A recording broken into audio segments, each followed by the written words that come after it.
Ustaz, saya pernah mendapati kisah teman-teman dan anak balitanya tiba-tiba berkelakuan aneh saat maghrib, dan ada pula balita yang sering berkata ia melihat fulan padahal fulan bukanlah penghuni rumah tersebut, tidak sedang berada di rumah tersebut. Sebenarnya bagaimana cara kita melakukan penjagaan terhadap anak-anak saat maghrib, dan bagaimana menanggapi penglihatan anak atas sesuatu yang tidak kita lihat? Ruqyah sederhana, bacain ayat Al-Fatihah, ayat kursi, Al-Fatihah, Al-Falaq, An-Nas, ditiupkan di badannya. Kalau dia sering melihat, diupkan di arah matanya, insya Allah dalam beberapa hari hilang itu, dengan izin Allah hilang. Tapi yakuan dengan keyakinan ya, itu namanya di ruqyah syariah. Itu biasanya memang gangguan syaitan biasa masuk mengganggu anak-anak biasanya ya. Makanya anak-anak itu usahakan jangan didengarkan musik kan gitu. Anak-anak itu dengarkan tilawah, itu termasuk cara-cara menamingnya.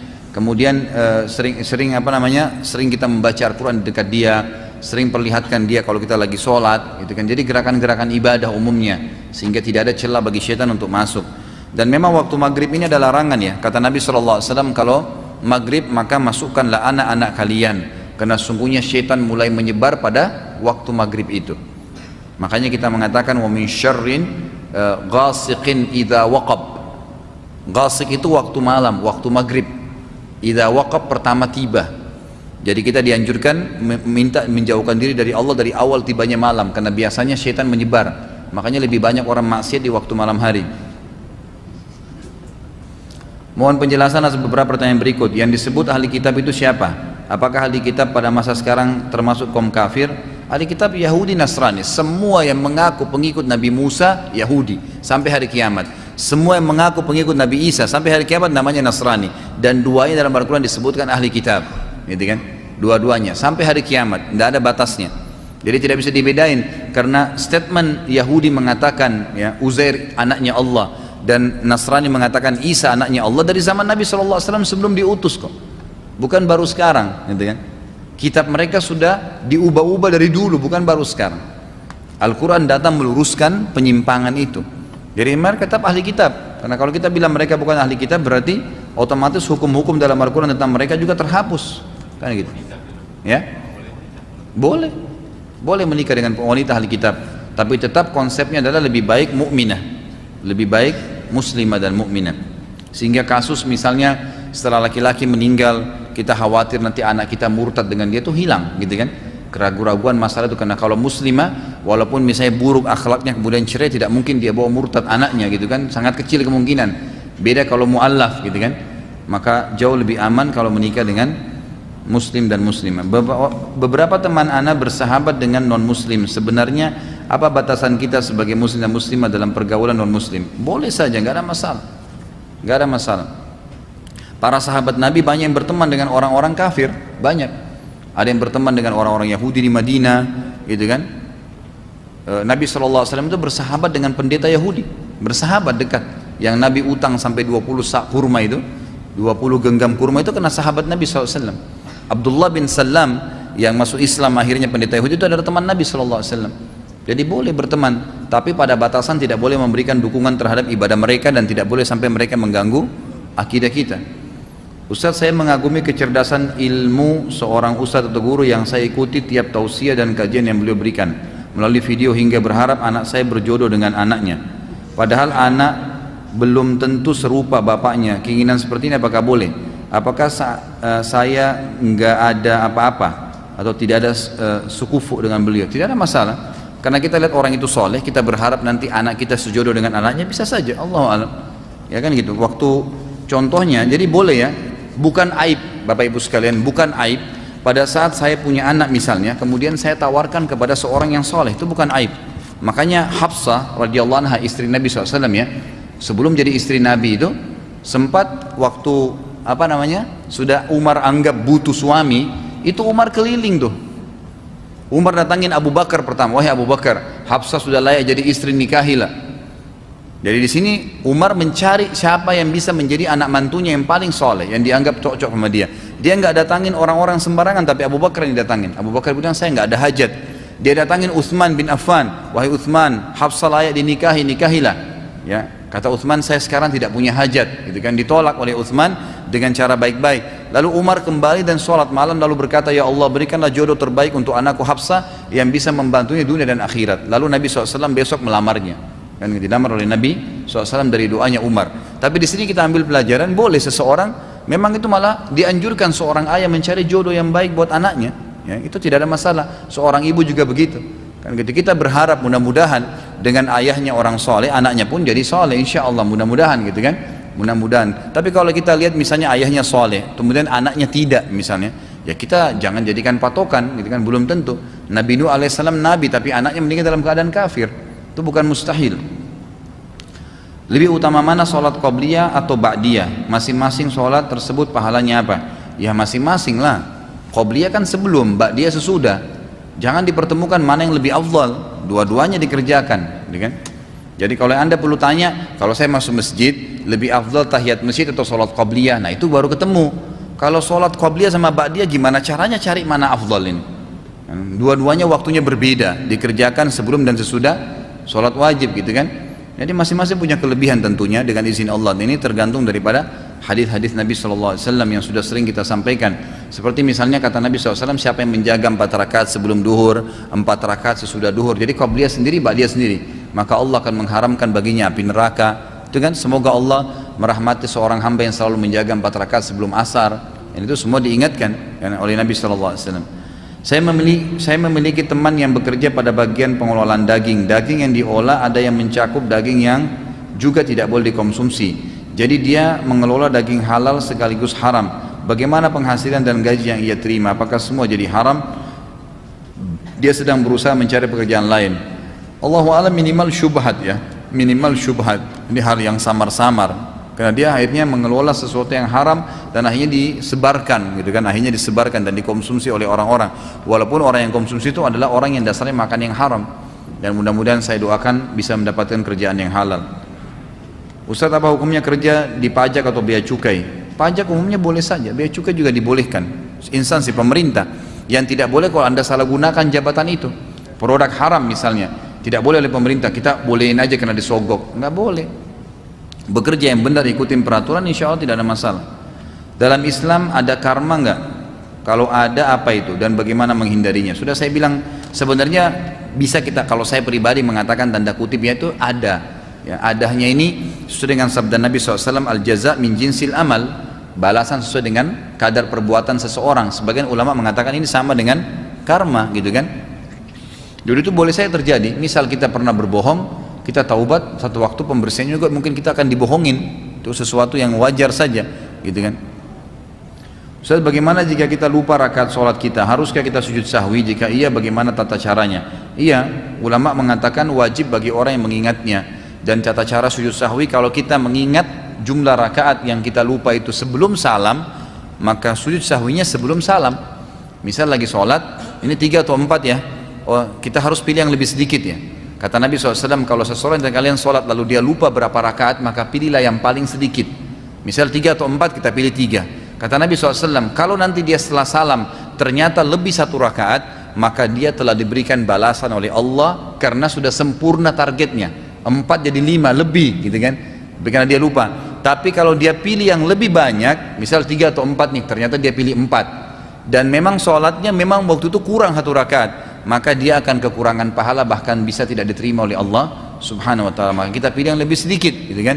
Nah, kalau kita ingat kesalahan kita sebelum salam, sujud sahwinya, sahwi ini kelalaian sebelum salam. Kalau misalnya kita sudah bubar nih, selesai salam, duduk sama teman ngobrol, terus tiba-tiba kita baru ingat, kayaknya tadi lupa 1 rakaat nih. Kembali lagi, langsung kita berdiri, hadap kiblat, sholat 1 rakaat yang terlupa, kemudian kita salam, habis salam baru sujud sahwi. Sebagaimana hadis Bukhari, Nabi SAW pernah sholat asar, kemudian begitu tahiyat 2 rakaat, beliau salam. Habis itu beliau zikir. Kata para sahabat, kami mengira wahyu turun, mengubah sholat asar kembali kepada seperti masa di Mekah. Kan waktu di Mekah itu sholat waktu awal diperintahkan Isra Mi'raj itu semuanya 2 rakaat ya. Subuh 2 rakaat, duhur 2 rakaat, asar 2 rakaat, maghrib 2 rakaat, isya 2 rakaat. Memang awal Isra Mi'raj begitu. Nanti tahun 2 Hijriah baru berubah seperti sekarang nih. Subuh yang tetap, yang lainnya ditambah. Duhur, maghrib, duhur, asar, isya ditambah 2 rakaat, maghrib ditambah 1 rakaat. Maka subuh tetap dalam hukumnya, gitu kan? Maka sahabat mengatakan, kami mengira wahyu turun mengembalikan sholat asar kepada hukum awal 2 rakaat.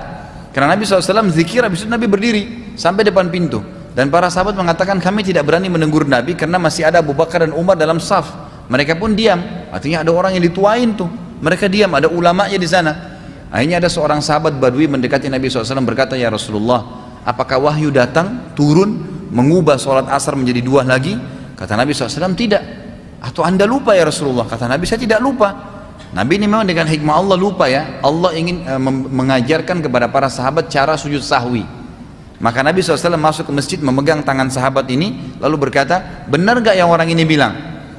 Ya, kata para sahabat, benar ya Rasulullah, tadi anda cuma 2 rakaat. Maka Nabi SAW itu langsung menghadap kiblat, takbir, semua sahabat ikutin. 2 rakaat yang tersisa disolatin, salam. Setelah salam baru beliau sujud sahwi. Perhatikan ya, jadi kalau ingat kesalahannya sebelum salam, sahwinya sebelum salam. Kalau sudah terlanjur bubar, maka sujud sahwinya setelah salam. Apakah ada anjuran untuk menindih telinga wanita? Bukan ada anjuran, tapi dilakukan oleh para sahabiat yang saya tahu.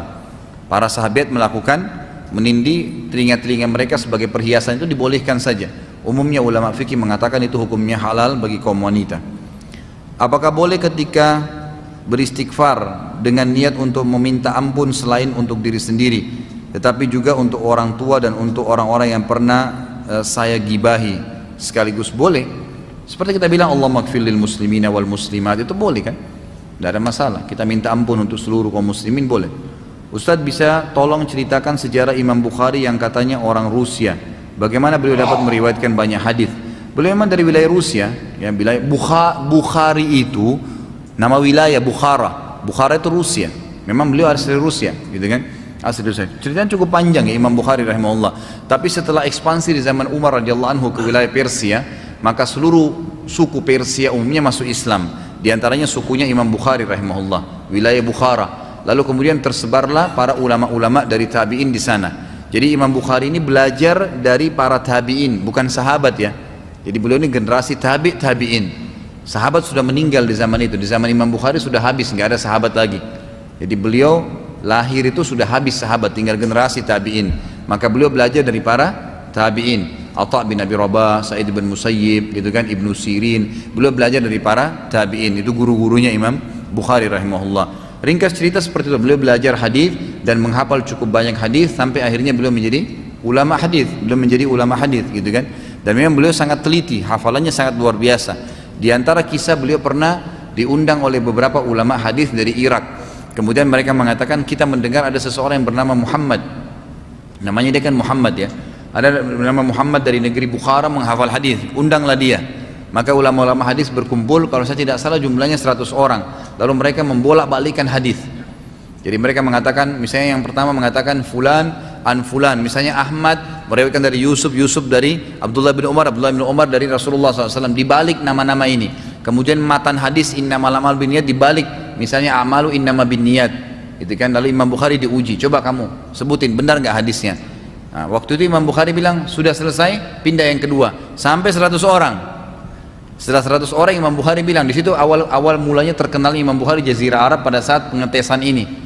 Langsung beliau mengatakan, kalau kamu sudah 100 orang bolak-balikan hadis nih, Imam Bukhari kembali ke yang pertama. Kalau kamu tadi kamu balik sanadnya, mestinya fulan an fulan. Kemudian hadisnya kamu begini, isinya kamu balik jadi begini. Semua 100 orang diperbaikin sama dia, gitu kan. Jadi tanpa ada kesalahan. Memang beliau sangat jeli, rahimahullah. Dan beliau sangat hati-hati. Beliau mengatakan tentang hadis 6.000 hadis dalam Sahih Bukhari yang beliau tulis ya. Itu subhanallah, beliau mengatakan saya tidak meletakkan dalam bukuku ini sebuah hadis kecuali saya pastikan hadisnya sahih. Dan itu pun ya setelah bertemu langsung, karena syaratnya Imam Bukhari untuk memastikan hadis itu sahih, beliau harus ketemu langsung sama perawinya. Itu syarat Imam Bukhari. Misal dia dengar di wilayah Syam ada satu orang tabi'in bernama fulan meriwayatkan dari sahabat, didatangi nama dia tuh, ketemu sama itu orang. Benar nggak anda pernah sebutkan hadis begini? Benar. Dicari tahu tentang orang itu, benar, ternyata terpercaya, betul dari sahabat itu, baru ditulis sama beliau. Itu pun beliau mengatakan setelah saya pastikan ketemu dengan perawinya, saya juga sujud 2 rakaat untuk memastikan memang untuk sholat ini minta agar hadis tersebut benar atau tidak diberikan petunjuk oleh Allah subhanahu wa ta'ala, baru ditulis dalam bukunya rahimahullah. Orang tua saya percaya dengan primbon. karena katanya ilmu primbon itu ilmu alam, kejadian yang diamati oleh orang zaman dulu yang ditulisnya ke dalam buku, dan katanya semua ilmu pengetahuan itu datangnya dari Allah SWT. Saya pernah ajak orang tua saya ke tempat ruqyah tapi tidak ada reaksi apa-apa. Itu bagaimana Ustaz? Mohon penjelasannya. Saya takut orang tua saya meninggal dalam keadaan musyrik. Tentu saya tidak tahu seperti apa isi ilmu itu ya, tapi kalau semua khurafat ya, macam-macam isinya yang tidak pernah ada tuntunan, jadi kita tidak boleh ragu sebagai seorang muslim ya. Al-Quran itu mencakup semua ilmu, nggak ada yang tidak ada dalam Al-Quran. Ilmu alam ada, ilmu ini ada, ilmu, semua ilmu ada. Jadi apapun yang kita mau tahu kisah sebelum kita, umat-umat sebelum kita, memang disebutkan juga dalam Al-Quran. Dan itu sebaik-baik rujukan bagi seorang muslim, tanpa ada beda orang Arab atau orang Ajam, orang yang lain gitu kan. Kalau ilmu ini menceritakan hal-hal yang memang tahayul ya, kisah-kisah kosong, nggak boleh. Dan itu memang tidak butuh ruqyah, itu nggak butuh ruqyah, karena dia cuma membaca kisah. Ruqyah itu kalau dia belajar ilmu sihir, Allahu alam. Kalau memang itu adalah bagian daripada ilmu sihir, ilmu ya ramalan, itu semua baru butuh ruqyah.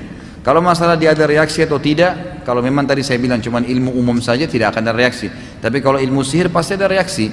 Mungkin Anda butuh ruqyah beberapa kali dan kepada orang yang tepat saja. Ustaz, kalau ada orang yang mengajak ghibah tapi tanpa kita tanggapin, apakah kita berdosa juga? Dosa yang terlintas di benak kita atau di kuping kita yang kita tidak iakan, itu tidak ada dosanya. Semua ibadah yang kita kerjakan saudaraku, itu akan ada terlintas riyaknya. Misal kita lagi sholat nih, itu syaitan masukin riyak tuh orang di sebelah kamu, tuh begini, tuh suara kamu bagus, apa saja lah. Selama kita tidak iakan, tidak berdosa. Kita nggak terima ajakan setan gitu ya. Jadi seperti itu. Nah kita digoda untuk mengganggu orang berzina misalnya, tapi kita nggak ikutin, maka itu tidak berdosa. Ya tidak berdosa insya Allah. Jadi kalau kita tidak tanggapin tidak dosa.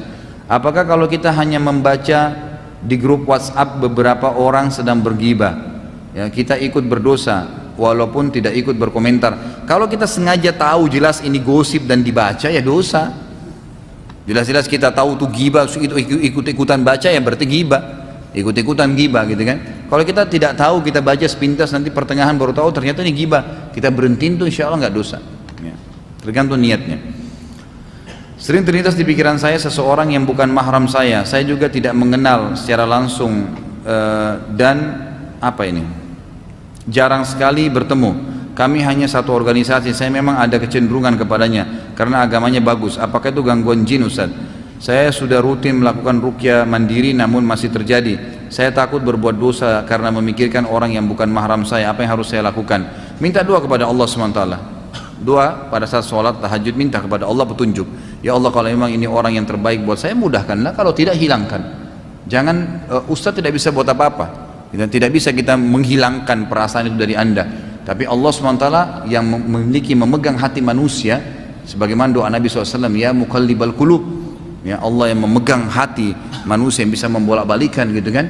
Tsabbit qulubana ala dinik, tekankanlah, pastikanlah hati kami dalam agamamu. Kata sebagian ulama adalah setiap ada sesuatu maksiat yang bisa mengganggu hati manusia, maka dia semestinya berdoa kepada Allah untuk ditekohkan hatinya. Seperti itu. Apakah ada larangan penggunaan lonceng pada kalung hewan pemeliharaan kucing? Setahu saya lonceng dilarang, ya. Setahu saya lonceng dilarang dengan alasan apapun. Ya, sebagaimana pernah ada buku saya bawain dulu, judulnya itu Rumah-rumah yang tidak dimasukin oleh malaikat. Anda bisa beli, terbitan Gema Insani Press buku itu. Coba dibeli, itu termasuk ada hadis yang sangat keras larangan di rumah atau dimanapun menggunakan lonceng karena menyerupai tradisi orang-orang Nasrani. Jadi sebaiknya nggak usah. Apakah profesi fotografer dilarang? Tergantung. Fotonya apa dulu? Kalau foto perempuan telanjang ya dilarang, gitu kan? Tapi kalau foto-foto yang benar, pemandangan, gunung, nggak ada masalah. Sesuatu yang tidak dilarang. Jadi itu kembali kepada yang diambil, yang di shoot itu haram atau tidak. Apakah ada apabila ada seseorang yang tinggal di negara yang mayoritas non muslim, apakah boleh makan daging sapi dan semacamnya, sedangkan tidak mungkin dia bisa menelusuri apakah daging itu disembelih oleh muslim atau ahli kitab?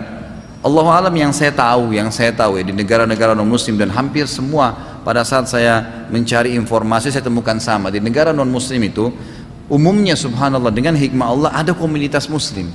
Ada komunitas muslim. Kalau kota-kota besar ya lain, kalau memang di pedalaman yang jauh pelosok itu mungkin lain. Tapi kalau di kota-kota besar ya, kayak di Australia ada di Melbourne, ada di Sydney, ada di Brisbane, di toko-toko mungkin di London, di Eropa, di Paris, mungkin di Prancis, itu kota-kota besar umumnya ada komunitas muslim, dan umumnya ada, mereka punya hari Jumat, mereka sholat di mana, nanti setelahnya ada makan-makan, ada yang jual makan, itu ada insya Allah gitu kan, ada. Dan ada, saya lupa, ada salah satu pengusaha muslim itu, dia tinggal di Inggris, itu dia sampai punya cabang cukup banyak di negara-negara minoritas muslim ini, itu yang memang apa namanya, dia jual daging halal, dia jual semua, itu mestinya.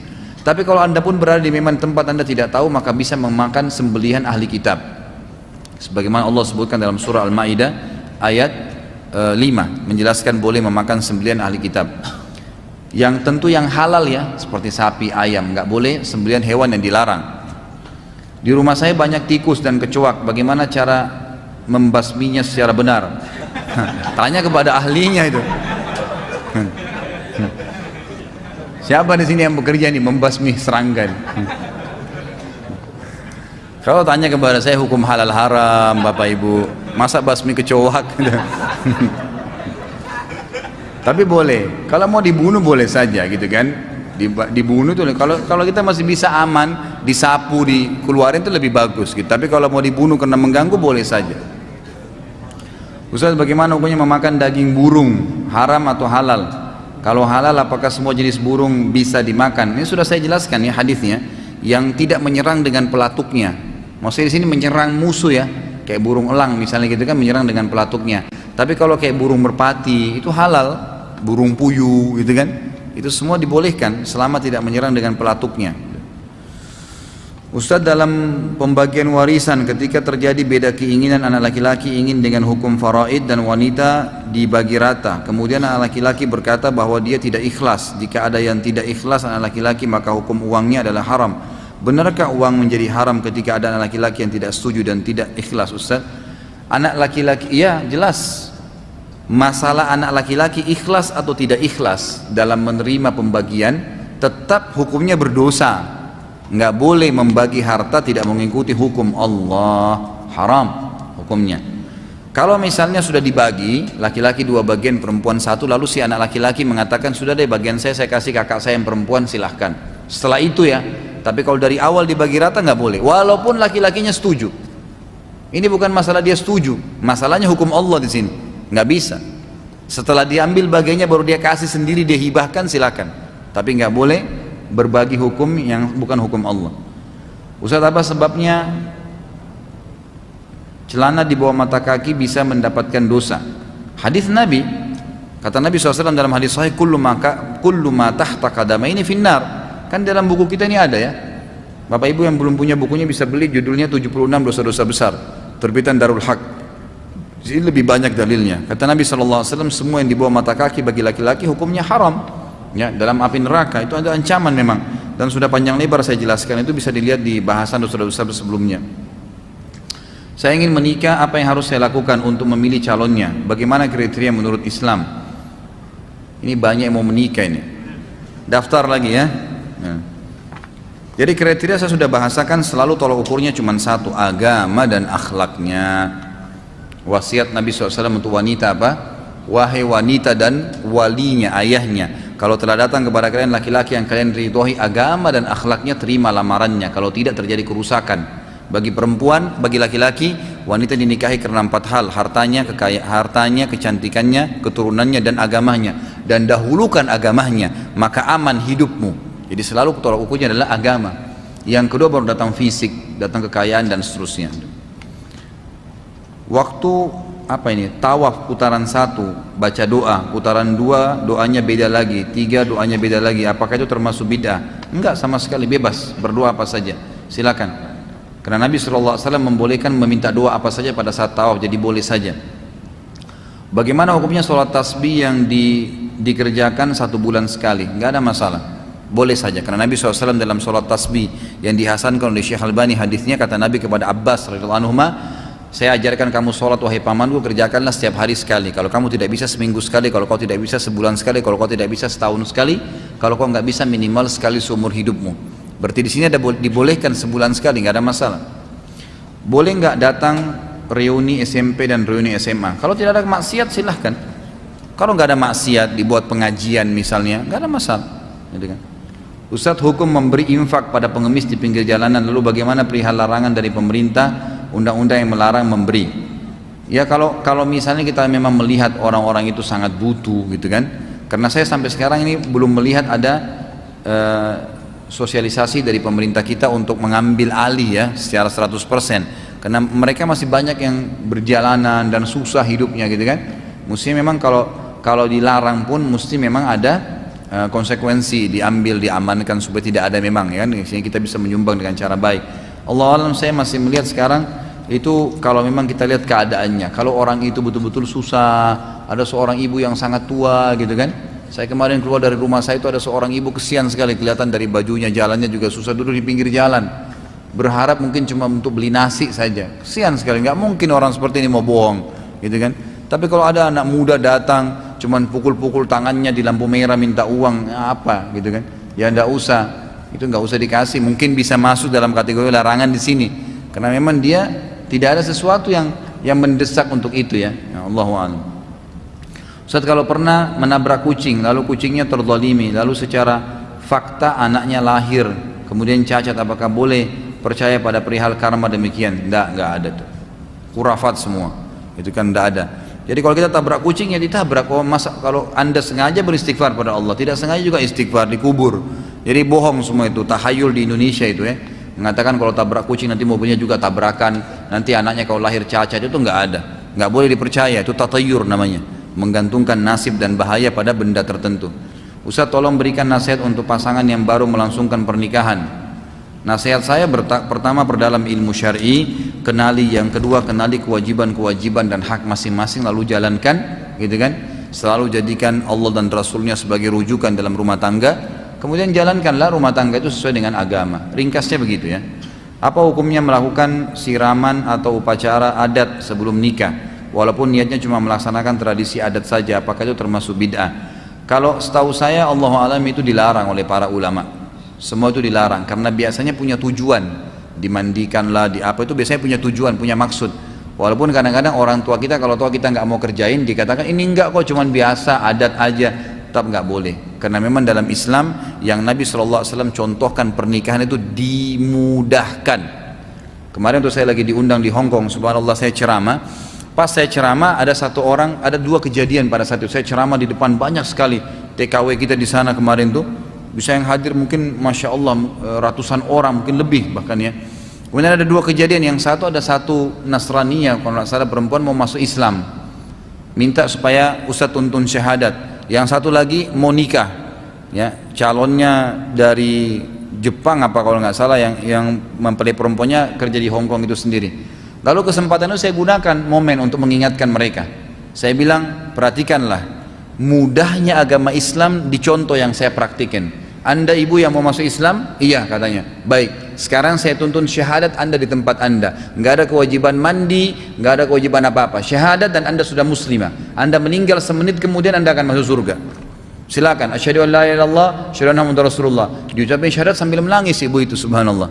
Sudah selesai. Udah ya, ini sudah muslimah. Saya bilang, Anda mau ucapkan selamat sama dia silahkan, tapi begini, nggak ada yang lain untuk syahadat. Jadi jangan tunggu syahadat teman-teman yang Anda kenal atau siapapun. Syahadat yang penting. Nggak usah kasih buku tebal dulu, ini pelajarin ya, baru suruh syahadat, gitu kan? Itu nggak perlu, karena kalau dia meninggal malam itu dia sudah mau masuk Islam, Anda tanggung jawab. Kenapa nggak syahadatin, gitu kan? Suruh syahadat, itu mudah. Lalu pada saat menikah saya panggil, silakan laki-lakinya, saya bilang, ini sudah diwakilkan kewaliannya sudah. Baik, lihat, perhatikan dalam Islam. Inilah kemuliaan Islam. Hubungan biologis akan halal di sini, bisa dinikmatin, punya keturunan yang jelas statusnya hanya dengan kalimat akad. Si laki-laki ini saya bilang, Anda cukup mengucapkan saya terima nikahnya, sudah sah. Pada saat saya yang nikahkan, saya nikahkan Anda dengan Fulana binti Fulana yang diwakilkan oleh walinya si Fulan dari Indonesia, kebetulan mewakilkan gitu kan. Maka dengan mas kawin ini, dia bilang saya terima nikahnya, sah, selesai. Saya bilang selesai pernikahan, sengaja saya bilang begitu, selesai pernikahan. Nggak ada perlu menyebutkan Al-Fatihah untuk ini, membaca doa khusus, tidak pernah Nabi SAW kerjakan. Nabi kalau ada sahabatnya mau nikah, langsung dinikahkan, selesai, disuruh pulang. Loh memang begitu, supaya menunjukkan mudahnya pernikahan, gitu kan?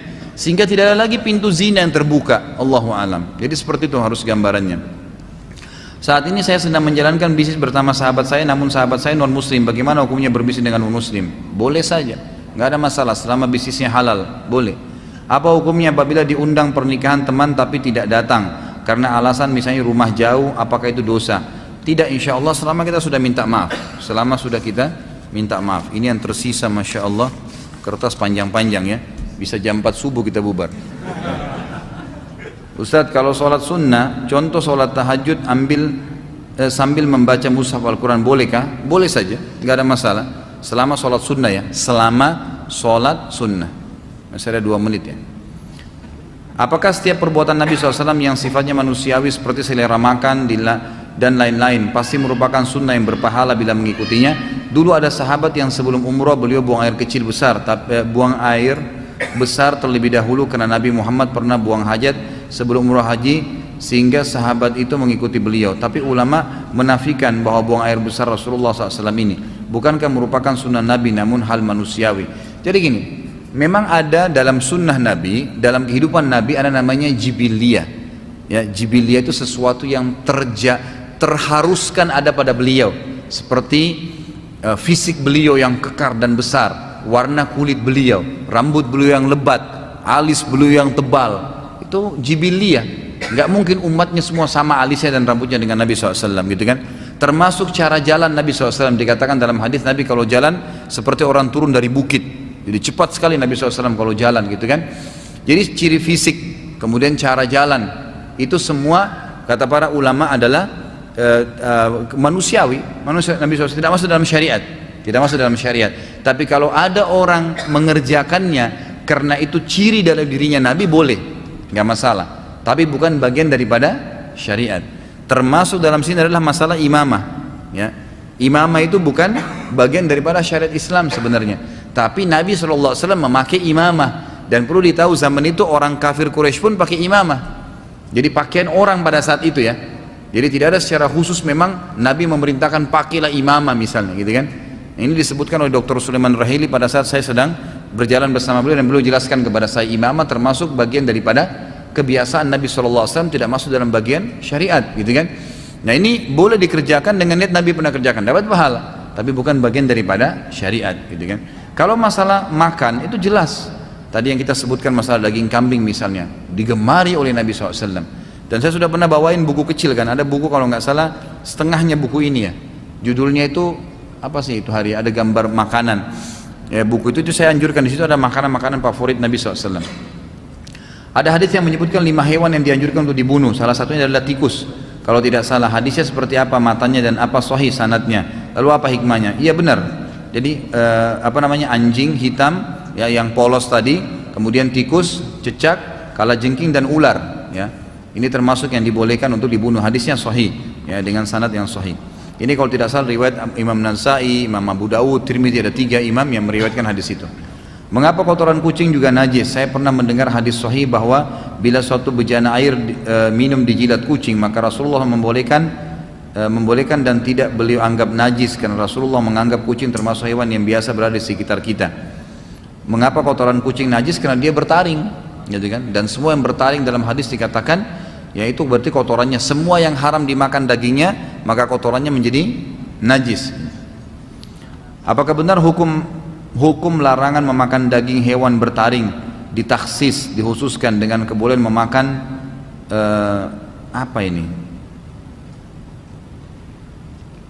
dubuk ya, atau hyena. Hyena atau dubuk merupakan salah satu hewan buas yang bertaring, tetap tidak boleh. Tidak ada pengkhususan. Semua yang bertaring dalam hadis sahih Bukhari dikatakan haram dikonsumsi. Tadi antum menyebutkan lukisan tumbuh-tumbuhan karena termasuk makhluk hidup. Apakah haram bila berada di rumah? Apakah tidak bertentangan dengan hadis bahwa Rasulullah mengajarkan bila harus melukis maka boleh melukis tumbuh-tumbuhan? Tidak, saya sudah bilang kan, saya tidak mengatakan lukisan tumbuh-tumbuhan tidak boleh. Jadi melukis tumbuh-tumbuhan itu tidak masuk dalam larangan, karena harus yang dilarang itu yang berjiwa. Yang berjiwa itu seperti ruh ya. Itu umumnya ulama mengatakan manusia, jin, hewan, dan orang ulama sebagian memasukkan malaikat, sebagian lagi memasukkan malaikat. Allahu a'lam. Kegagalan seseorang dalam berusaha atau dagang, kehilangan barang yang dia miliki, apakah sebuah tanda bahwasanya dia kurang berinfak? Tidak, tidak ada hubungannya. Tidak ada hubungannya antara infak dengan hilangnya barang. Tapi hilangnya barang itu bisa disebabkan karena barang itu sendiri ada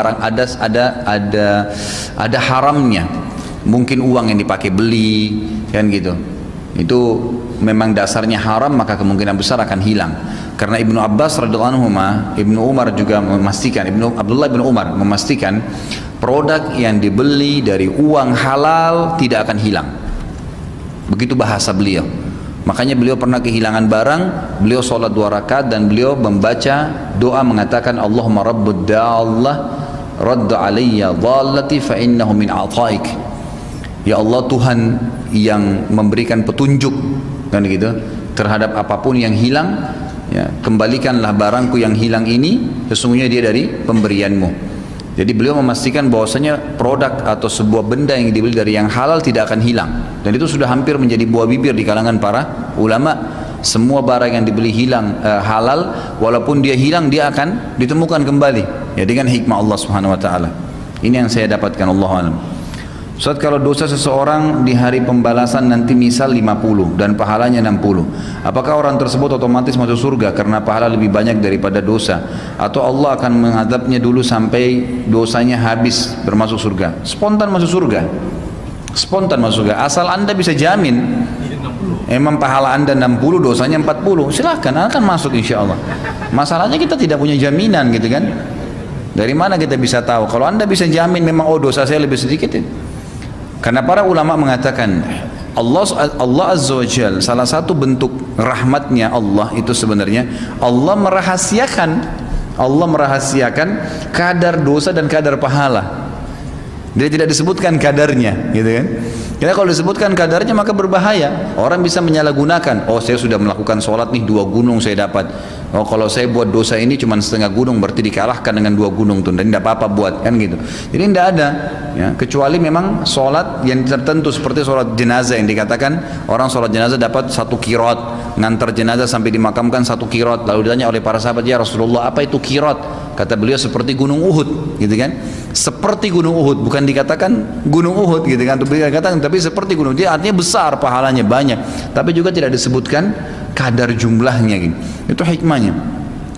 Nabi SAW mengatakan la tahkiranna minal ma'rufi syai'a, dalam hadis sahih riwayat Bukhari, jangan kalian pelit-pelit dengan sebuah pahala, sebuah perbuatan baik walaupun kecil, gitu kan? Sampai Nabi SAW mengatakan walaupun kalian bertemu dengan saudara kalian dalam kondisi senyum sama dia, jadi jangan dianggap remeh itu. Kata para ulama hadis, maksudnya jangan anggap remeh adalah bisa saja pahalanya seperti gunung, Allahu a'lam.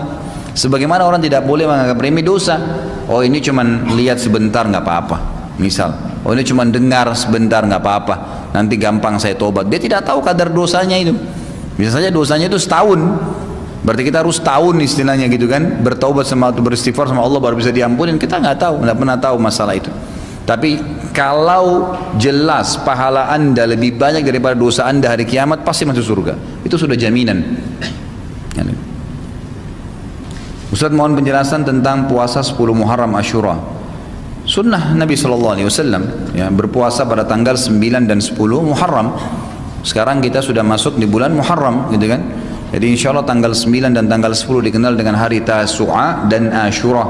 Sudah saya jelaskan sering ini. Tasu'a artinya Tis'a yang berarti tanggal 9, dan Ashura berarti diambil dari kata-kata Ashar yang berarti 10. 9 dan 10. Landasan hukumnya adalah hadis Bukhari, di mana ada sahabat yang datang kepada Nabi SAW setelah sholat duha dan berkata, ya Rasulullah, ya, hari ini orang Yahudi lagi puasa. Maka kata Nabi SAW, tanyain mereka kenapa mereka puasa.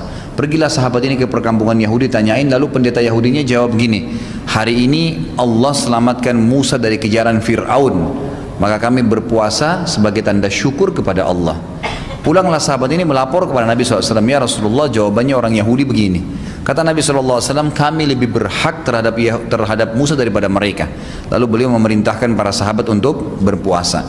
Maka ini landasan hukum kenapa ada puasa Ashura. Dalam hadis Muslim yang lain disebutkan fadilahnya, waktu ditanya apa kelebihannya orang puasa Ashura, beliau mengatakan mengampuni dosa-dosa setahun yang lalu, dosa-dosa kecil. Kenapa pada tanggal 9-nya? Ini diikuti dengan hadis riwayat Imam Tirmizi dengan sahih, dengan sanad hasan sahih. Kata Nabi SAW, la in baqitu ila qabil la asumanna at-tasi'.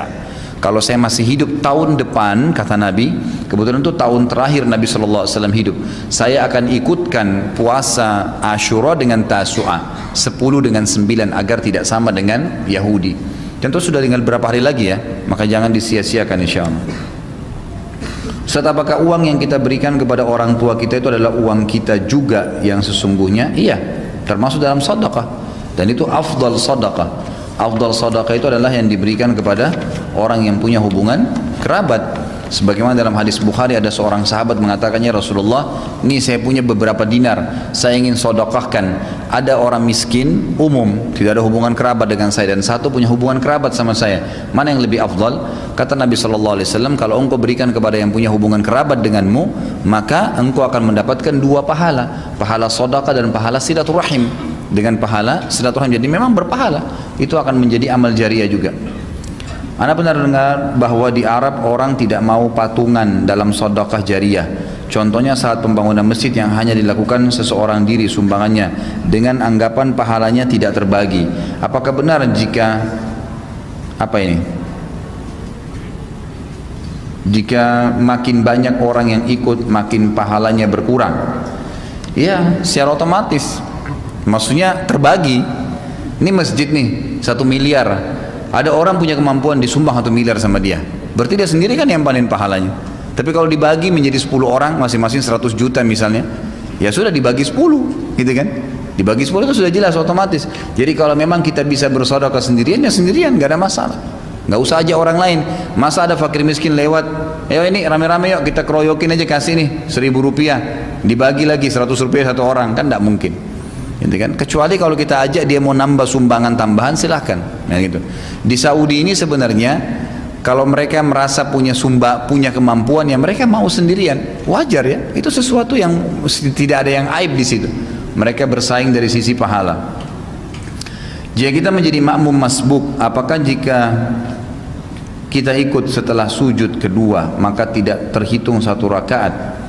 Saya tidak ngerti sujud kedua ini. Kalau maksudnya intinya mendapatkan 1 rakaat itu di ruku. Sabda Nabi SAW, man adraka ar-ruku'a faqad adraka ar-raka'ah. Siapa yang mendapatkan ruku, dia sudah mendapatkan 1 rakaat itu. Patokannya ruku. Jadi kalau imam belum sami Allahu liman hamidah, Anda datang takbir ruku, Anda dapat 1 rakaat. Kalau selain itu i'tidal sujud, berarti kehilangan otomatis. Jika belum selesai membaca Al-Fatihah, imam sudah ruku, apakah harus menyelesaikan baca atau ikut ruku? Ikut ruku. Kalau sholat berjamaah imam, patokannya, bukan bacaan kita. Ini sesuai dengan pendapat jumhur ulama, sebagaimana sabda Nabi SAW, innama ju'ilal imam liyutamma bihi shalah. Imam dijadikan untuk menyempurnakan dan memimpin sholat. Jadi kan? Jadi kita ikutin dia. Mohon penjelasan tentang mahram seorang wanita dan sejauh mana wanita boleh safar tanpa mahram. Jazakallah khair. Mohon info jadwal kajian Ustadz, bisa saya dapat di mana saja. Jadi kalau mahram itu semua yang tidak boleh dinikahi, ya kalau dari kerabat, saudara. Jadi gini, jalur ke atas, ayah, kakek, ya kan? Ayahnya kakek ke atas, itu mahram namanya, kan itu. Ibu ke atas, nenek, kakek dari ibu, pokoknya semua kakek, nenek, ini semua jalur dari ayah ibu kita ke atas, semuanya mahram. Jalur ke bawah, anak, cucu, dan keponakan, semua itu mahram, anaknya saudara kita. Ke samping, saudara, saudari, yang itu, ke samping kita ya, jalur kita itu semua mahram. Samping juga orang tua, ayah ibu kita, paman, tante, semua mahram. Itu nggak ada masalah. Jadi ini semua termasuk kategori mahram. Selain mereka bukan mahram, seperti misalnya anak paman, sepupu, itu sudah bukan mahram, boleh menikah. Sepupunya ayah, sepupunya ibu, itu sudah bukan mahram. Termasuk suami tante, bukan mahram. Ya, istri paman, itu juga bukan mahram. Itu juga bukan mahram, gitu kan? Jadi ini jelas, ini bukan mahram. Kalau masalah safar tanpa mahram, ini khilaf di antara ulama. Tapi yang jelas hadisnya menjelaskan sehari semalam. Tidak halal bagi wanita yang beriman kepada Allah dan hari akhir safar perjalanan sehari semalam tanpa mahram. Dan sudah panjang lebar saya jelaskan sebenarnya ini ya. Saya ringkaskan, kalau seandainya seseorang wanita itu safar, Ya. Kalau patokannya, pendapat pertama mengatakan tidak boleh safar, patokannya adalah Madinah, perjalanan Madinah. Ya, sebagaimana kemarin saya pastikan sama Dr. Sulaiman Rohaili pada saat beliau datang ke Jakarta dan saya terjemahkan di Masjid Al-Fatah, saya sempat pastikan lagi, Syekh, menurut antum ini bagaimana sebenarnya konsep memahami masalah mahram? Terlalu banyak orang yang bertanya di Indonesia. Maka beliau jelaskan, kasusnya adalah pendapat pertama menjelaskan patokannya sehari semalam adalah perjalanan dari Madinah pada zaman Nabi SAW, gitu kan? Jadi seperti Madinah ke Mekah di zaman Nabi itu 416 kilo, itu 3 hari 3 malam perjalanan Madinah Mekah. Berarti kalau kita bilang sehari semalam dibagi 3 itu perjalanan Mekah Madinah, patokannya berarti dari 400 kilo itu kan 130 kilo sekian. Berarti sudah termasuk kategori sehari semalam. Nah ini berarti mutlak, nggak boleh kan gitu. Kasusnya pokoknya sudah lebih dari 100 kilo lebih, berarti sudah harus ada mahramnya. Ini pendapat pertama. Pendapat kedua mengatakan tidak.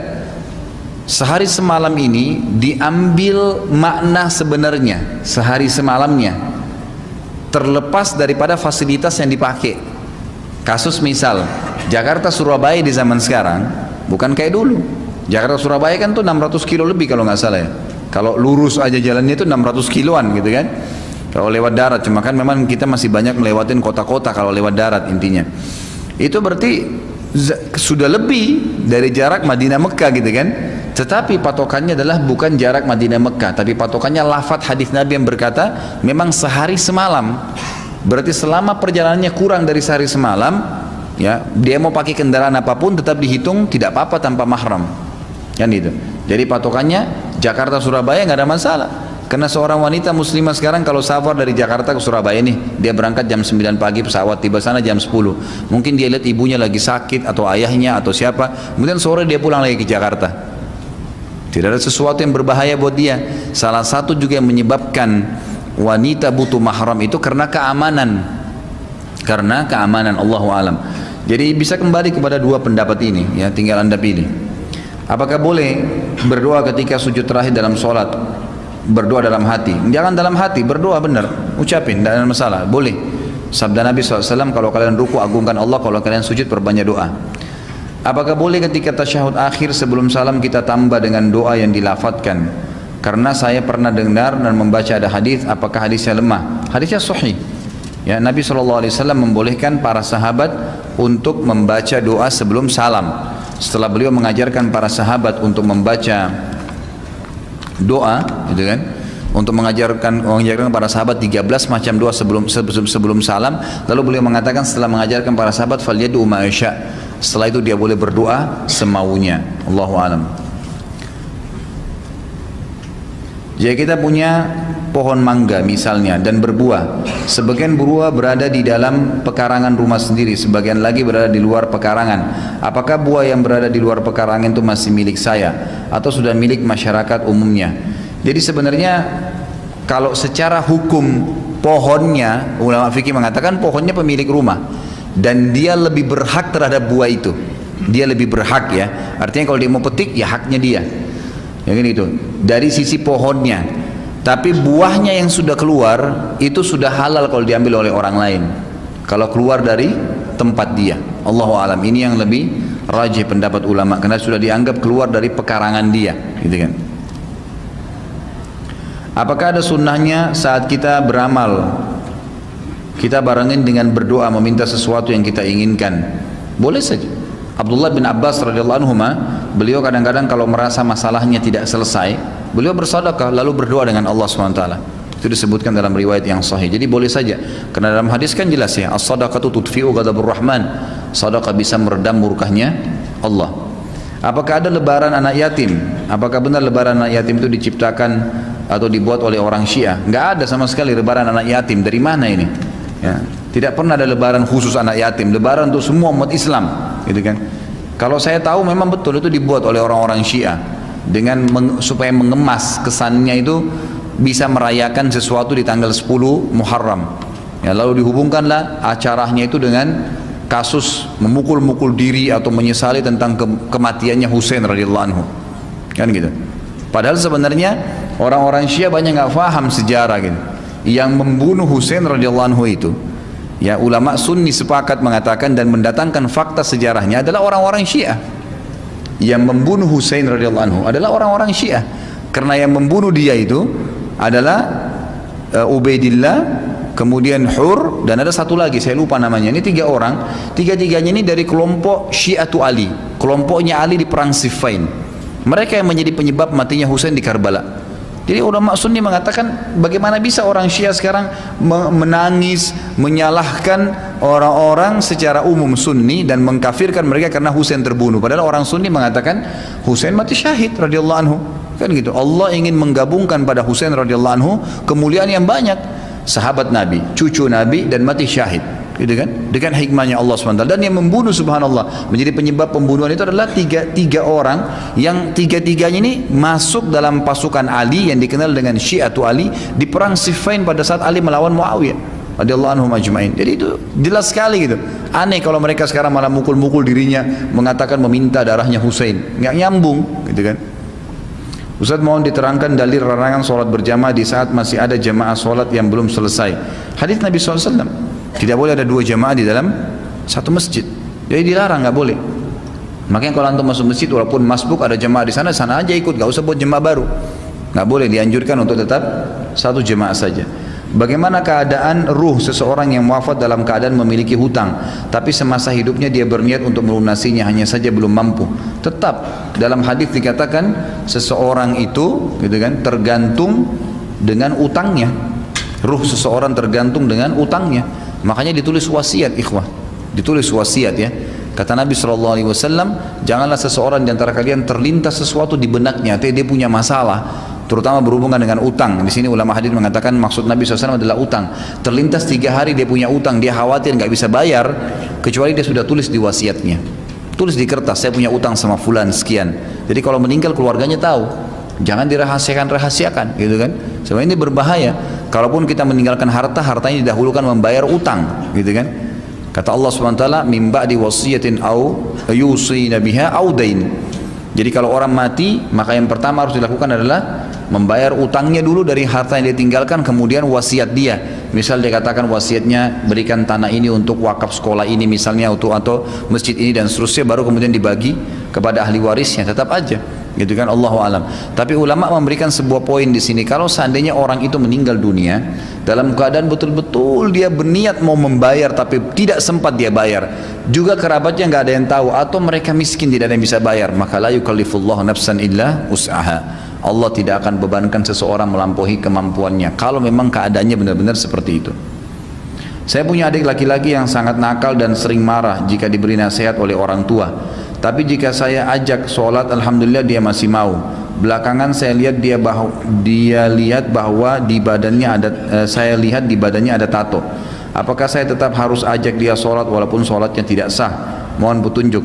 Dari mana ini dikatakan orang kalau bertato sholatnya tidak sah? Nggak ada hubungannya itu. Tato memang dosa, dia lakukan tato di badannya. Tapi kalau dia sudah taubat, afdalnya dibersihkan. Tapi kalau orang sudah taubat sementara dia bersihkan tatonya, dia berusaha, maka tidak ada masalah, gitu kan? Dia melanggar dengan tatonya, tapi sholatnya tetap sah karena tidak masuk dalam pembatalan sholat orang bertato. Pernah gak antum dapatin dalam buku fikih? Ya, seperti kalau keluar angin, kalau buang air besar, tato masuk, gitu kan? Kalau punya tato berarti sholatnya batal, enggak ada. Gitu. Apa ini?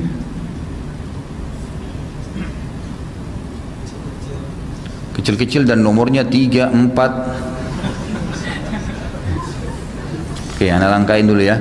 Nah, ini bagus nih, besar. Dalam surah Al-Kahfi ayat 83, apakah Dzulkarnain adalah orang yang sama dengan Alexander the Great Raja Makedonia? Nggak tahu. Saya nggak tahu apakah sama atau tidak. Intinya ya, Dzulkarnain disebutkan dalam Al-Quran, gitu kan? Dan itu memang cerita apakah orang barat punya nama sendiri, Allahu alam. Dalam Al-Quran disebutkan dia adalah Dzulkarnain. Dan ini tinggal khilaf di antara ulama apakah dia nabi atau dia orang saleh, gitu kan? Dia nabi atau dia orang saleh. Banyak yang mengatakan juga dia termasuk nabi. Jadi dia termasuk bagian dari karena Allah SWT mengutus 124.000 nabi.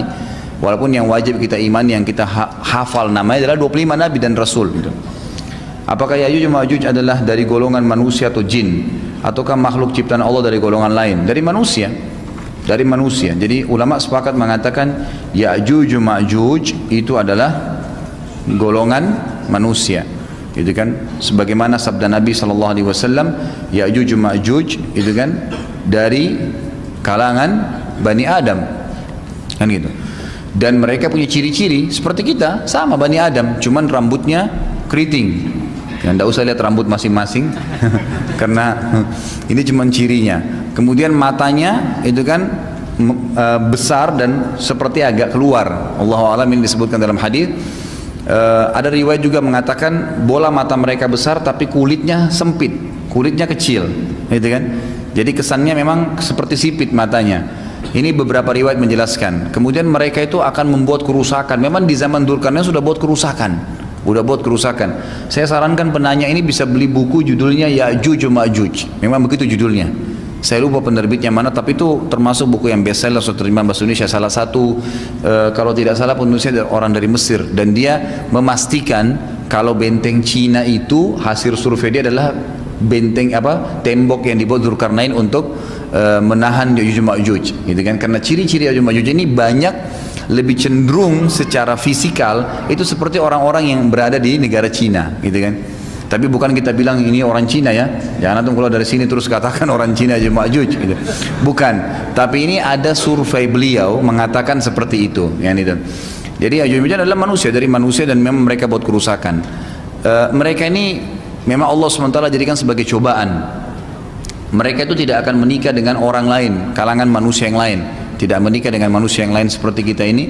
Saya pernah tanyakan kepada dosen saya sendiri, waktu itu tingkat 3 kuliah mempelajari tentang tanda-tanda hari kiamat. Pas Ya'juj Ma'juj, terus saya tanya, Syekh, ini ada nggak dari golongan kita nanti yang bergabung dengan pasukan mereka? Karena ada hadis sahih, ya itu disebutkan oleh ahli sunan, bahwasanya saking banyaknya Ya'juj Ma'juj, dua suku ya, Ya'juj ini suku, Ma'juj juga suku, dua suku yang bergabung nih, dua. Dan ini saking banyaknya sampai-sampai mereka akan turun di sebuah sungai di negeri Syam, lalu mereka minum air sungai itu. Minum. Pada saat mereka minum, yang terakhirnya datang mau minum sudah habis airnya. Air sungai habis, bagaimana bisa itu? Berarti banyak sekali jumlahnya, gitu kan. Lalu tersebutkan dalam hadis, ya, beliau mengatakan ini tidak ada orang yang bergabung. Dan hadis sahih menjelaskan seseorang di antara mereka tahu dia akan mati kalau dia sudah punya 1000 anak. Maka kata Nabi SAW, Ya'juj Ma'juj salah satu di antara mereka tahu dia akan mati kalau anaknya sudah lahir 1000. Dia sudah punya 1000 orang, itu kan anaknya. Dan memang tidak ada yang bisa mengalahkan mereka nanti. Termasuk waktu itu Nabi Isa alaihissalam yang turun setelah membunuh Dajjal. Kan setelah Dajjal akan keluar Ya'juj Ma'juj, tanda-tanda hari kiamat yang langsung setelah Dajjal. Yaitu tanda kiamat yang keempat. Yang pertama keluarnya Dajjal, kemudian yang kedua keluarnya Imam Mahdi, yang ketiga masuk langsung ke turunnya Nabi Isa, dan setelah itu Ya'juj Ma'juj ini. Maka Nabi SAW mengatakan nanti Isa pun akan terpojok ke atas sebuah gunung dengan pengikut-pengikutnya. Lalu Isa alaihissalam berdoa kepada Allah mengatakan, ya Allah, binasakanlah makhluk-makhluk ini supaya tidak membuat kerusakan. Lalu Allah menurunkan kepada mereka penyakit yang menimpa mereka dan mereka meninggal sekalian. Jadi sekian juta orang itu meninggal langsung satu waktu bersamaan. Lalu Allah Subhanahu wa taala membersihkan mereka dengan menurunkan hujan lalu membawa jasadnya ke lautan, gitu kan. Seperti itu gambaran. Itu ada bahasan sendiri nantinya insyaallah. Bagaimana tinjauan syariat mengenai badal umrah? Ini ulama mengatakan, ya, kasus kalau ada orang yang mau umrah atau haji kemudian dia tidak mampu. Ada kan hadis yang membolehkan mengumrohkan dan menghajikan seseorang yang tidak mampu atau orang yang sudah meninggal. Hadis Bukhari, hadis Tirmidzi, hadis Abu Daud, banyak hadis sahih. Di antaranya ada sahabat mengatakan, ya Rasulullah, ayah saya sudah nggak mampu lagi mengadakan perjalanan, gitu kan, perjalanan haji, perjalanan umroh, dan safar. Apakah boleh saya haji dan umroh untuknya? Kata Nabi SAW, haji dan umroh untuknya. Dan haji dan umroh bukan butuh biaya, kan butuh biaya, apalagi sekarang, gitu kan. Tidak mungkin orang hajikan orang umroh itu tanpa biaya, nggak mungkin. Orang harus bayar pesawat, bayar kemah, makan minum dan segalanya. Maka ulama mengeluarkan sebagian buku fikih bolehnya membadalkannya, memberikan sebagian dana kebutuhan orang yang akan menghajikan orang lain, gitu kan. Baik itu haji ataupun umroh. Allahu a'lam. Ustaz, tolong disebutkan nomor rekening untuk sumbangan pembuatan sumur. Ya, ini nanti insya Allah bisa saya kasih setelah pengajian ya. Biasanya sih untuk sementara ke rekening saya ya di Bank Muamalat atas nama saya sendiri. Sama sendiri saya Khalid spasi Z titik A titik bahasa lama kemudian ba muamalat di 805 kosongnya 4 kali 852. Allahu alam. Nanti kalau belum jelas diminta sama saya setelah pengajian juga boleh. Dalam Islam dianjurkan untuk meminta-minta kepada orang lain. Apa ini? Dalam Islam dianjurkan untuk meminta-minta kepada orang lain. Mungkin tidak, tapi ini tidak. Jika seseorang anak meminta-minta kepada orang tuanya terus menerus walaupun sudah besar, apakah termasuk dalam anjuran itu? Ini pemahamannya gimana nih? Jadi kalau dalam Islam malah tidak dianjurkan minta-minta, kan? Semestinya begitu. Maksudnya yang tidak dianjurkan ini mengemis ya. Jadi mengemis. Beda kalau antum minta hak antum lain. Kita kerja nih, minta gaji akhir bulan, hak kita. Kita sebagai anak minta hak kepada orang tua karena orang tua punya hak kewajiban nafkah, nggak ada masalah. Seorang istri minta pada suaminya itu hak, nggak ada masalah, itu lain. Itu bukan masuk dalam kategori ini mengemis. Kan gitu, sengaja minta-minta, ngemis-ngemis sama orang, itu yang tidak boleh. Mengemis itu pun dibuka pintunya kalau orang itu betul-betul dalam keadaan tidak mampu, baru dibuka. Kapan dia sudah mampu maka tidak boleh sama sekali. Jadi hukumnya malah haram. Apakah oral seks dibolehkan dalam Islam? Merujuk dari surah Al-Baqarah ayat 223. Istri-istrimu adalah ladang bagimu, maka datangilah ladangmu itu kapan saja dengan cara yang kamu sukai. Boleh dalam Islam. Saya tidak pernah temukan ada larangan dalam masalah itu. Bahkan ulama sepakat mengatakan itu dibolehkan. Paling rendah pendapat ulama mengatakan makruh. Dan makruh itu pun kalau memang dilakukan dengan cara ikrah. Ikrah itu paksaan. Seorang suami maksa istrinya untuk oral seks atau malah istri yang memaksa suaminya, gitu kan? Jadi hukum mencium kemaluan pasangan dalam Islam dibolehkan. Hukum beristimta, istimta itu mengambil kenikmatan, itu dibolehkan. Yang tidak boleh hanya menggauli di dubur atau di kemaluan pada saat haid dan nifas. Hanya itu. Selain itu boleh saja. Gitu kan? Selain itu boleh saja. Ini memang hukum Islam. Itu tidak ada yang aib di situ. Tidak ada yang aib di situ. Allahu a'lam. Ustaz, tolong disebutkan yang sudah tadi. Anak kan bekerja di pegadaian konvensional ataupun pegadaian, apakah bekerja di pegadaian konvensional atau pegadaian syariah hukumnya haram karena bisnis utamanya mengandung unsur ribawi. Perusahaan tersebut milik pemerintah yang tugasnya untuk melayani masyarakat, dan saya melihat penjelasan MUI tentang proses bisnis di pegadaian syariah itu tidak murni syar'i dan masih mengandung syubhat. Allahu a'lam ya, saya tidak pernah ngikutin nih. Tapi hukum pegadaian dalam Islam ada, namanya hukum rahan. Jadi kalau antum buka semua buku fikih 4 madhab ini semua ada bab membahas namanya hukum rahan, hukum menggadaikan sesuatu. Jadi dalam Islam begini, kalau ini ada di dalam mereka berarti insya Allah sesuai dengan syariat, setahu saya ya. Jadi dalam Islam itu boleh kita menggadaikan sebuah benda lalu mengambil nilai yang senilai dengan gadaian itu, gitu kan? Tidak boleh kita menggadaikan sesuatu besar kita ambil nilainya kecil. Ini adalah larangan di kalangan para ulama, gitu kan? Nabi SAW pada saat menggadaikan dengan pendeta Yahudi perisai baju besi beliau itu bernilai, nilainya sama dengan 20 sak kurma, 20 genggaman, 2 genggaman dewasa laki-laki kurma. Maka Nabi SAW mengambil senilai itu, gitu kan? Jadi kurang lebih seperti itu. Jadi diambil senilai daripada barang yang digadaikan. Sebagian ulama mengatakan tidak dibolehkan mengambil lebih rendah daripada gadaian. Ini pendapat ya. Pendapat yang lain mengatakan dibolehkan dia mengambil sesuai dengan kadar kebutuhannya. Tetapi yang sedang memegang gadaian itu nanti akan dihubungkan dengan poin yang kedua. Ini poin pertama dulu. Poin kedua adalah kalau seandainya dia tidak bisa membayar, dia tidak bisa menebus kembali, gitu kan? Kalau barang yang diambil, uang yang diambil senilai dengan barang yang digadaikan, impas, selesai. Ini yang sesuai dengan syariat. Makanya dari pendapat pertama ulama mengatakan dianjurkan mengambil nilai senilai barang gadaiannya. Udah 100 juta ya 100 juta uang diambil. Kapan dia tidak bisa bayar ya selesai, diambil barangnya, dijual oleh orang tersebut atau diambil alih, selesai. Kalau dia ambil lebih rendah daripada itu dan tiba masa kesepakatan pengembalian atau penebusan dia nggak bisa, maka yang pegang barang berhak menjual, ya kan? barang itu senilai pada saat itu berapa? Misal dia ambil uang 20 juta, yang digadaikan barang 100 juta, dijuallah barang tersebut laku 90 juta misalnya, laku 90 juta. Dia mengambil hak dia yang 20 juta yang sudah dipinjam gitu kan, lalu 70 juta dikembalikan kepada pemilik uang. Memang begitu gitu kan. Dan yang saya tahu Allahu alam, tidak ada keuntungan transaksi jual beli di pegadaian. Ini yang penting nih, pegadaian itu titipan. Jangan semua lembaga dijadikan bisnis. Ini yang jadi masalah nih. Semua harus menjadikan sesuatu keuntungan. Ini nggak bisa seperti itu. Sama dengan hutang piutang, memang bukan transaksi jual beli, makanya nggak boleh berbunga, gitu kan? Kalau bisnis ya bisnis, selesai. Bisnis memang betul-betul murni, gitu kan? Seperti itu. Allahu a'lam yang saya tahu. Anak kan bekerja di pegadaian konvensional ataupun pegadaian, apakah bekerja di pegadaian konvensional atau pegadaian syariah hukumnya haram karena bisnis utamanya mengandung unsur ribawi. Perusahaan tersebut milik pemerintah yang tugasnya untuk melayani masyarakat, dan saya melihat penjelasan MUI tentang proses bisnis di pegadaian syariah itu tidak murni syar'i dan masih mengandung syubhat. Allahu a'lam ya, saya tidak pernah ngikutin nih, tapi hukum pegadaian dalam Islam ada, namanya hukum rahan.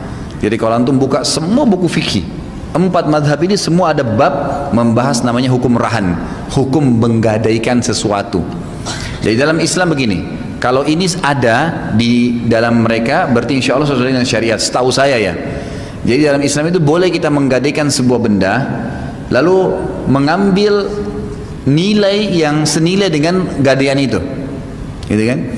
Tidak boleh kita menggadaikan sesuatu besar, kita ambil nilainya kecil. Ini adalah larangan di kalangan para ulama, gitu kan? Nabi SAW pada saat menggadaikan dengan pendeta Yahudi perisai, baju besi beliau itu bernilai, nilainya sama dengan 20 sak kurma, 20 genggaman, 2 genggaman dewasa laki-laki kurma. Maka Nabi SAW mengambil senilai itu, gitu kan?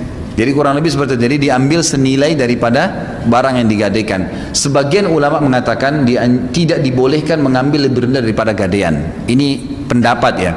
Pendapat yang lain mengatakan dibolehkan, dia mengambil sesuai dengan kadar kebutuhannya.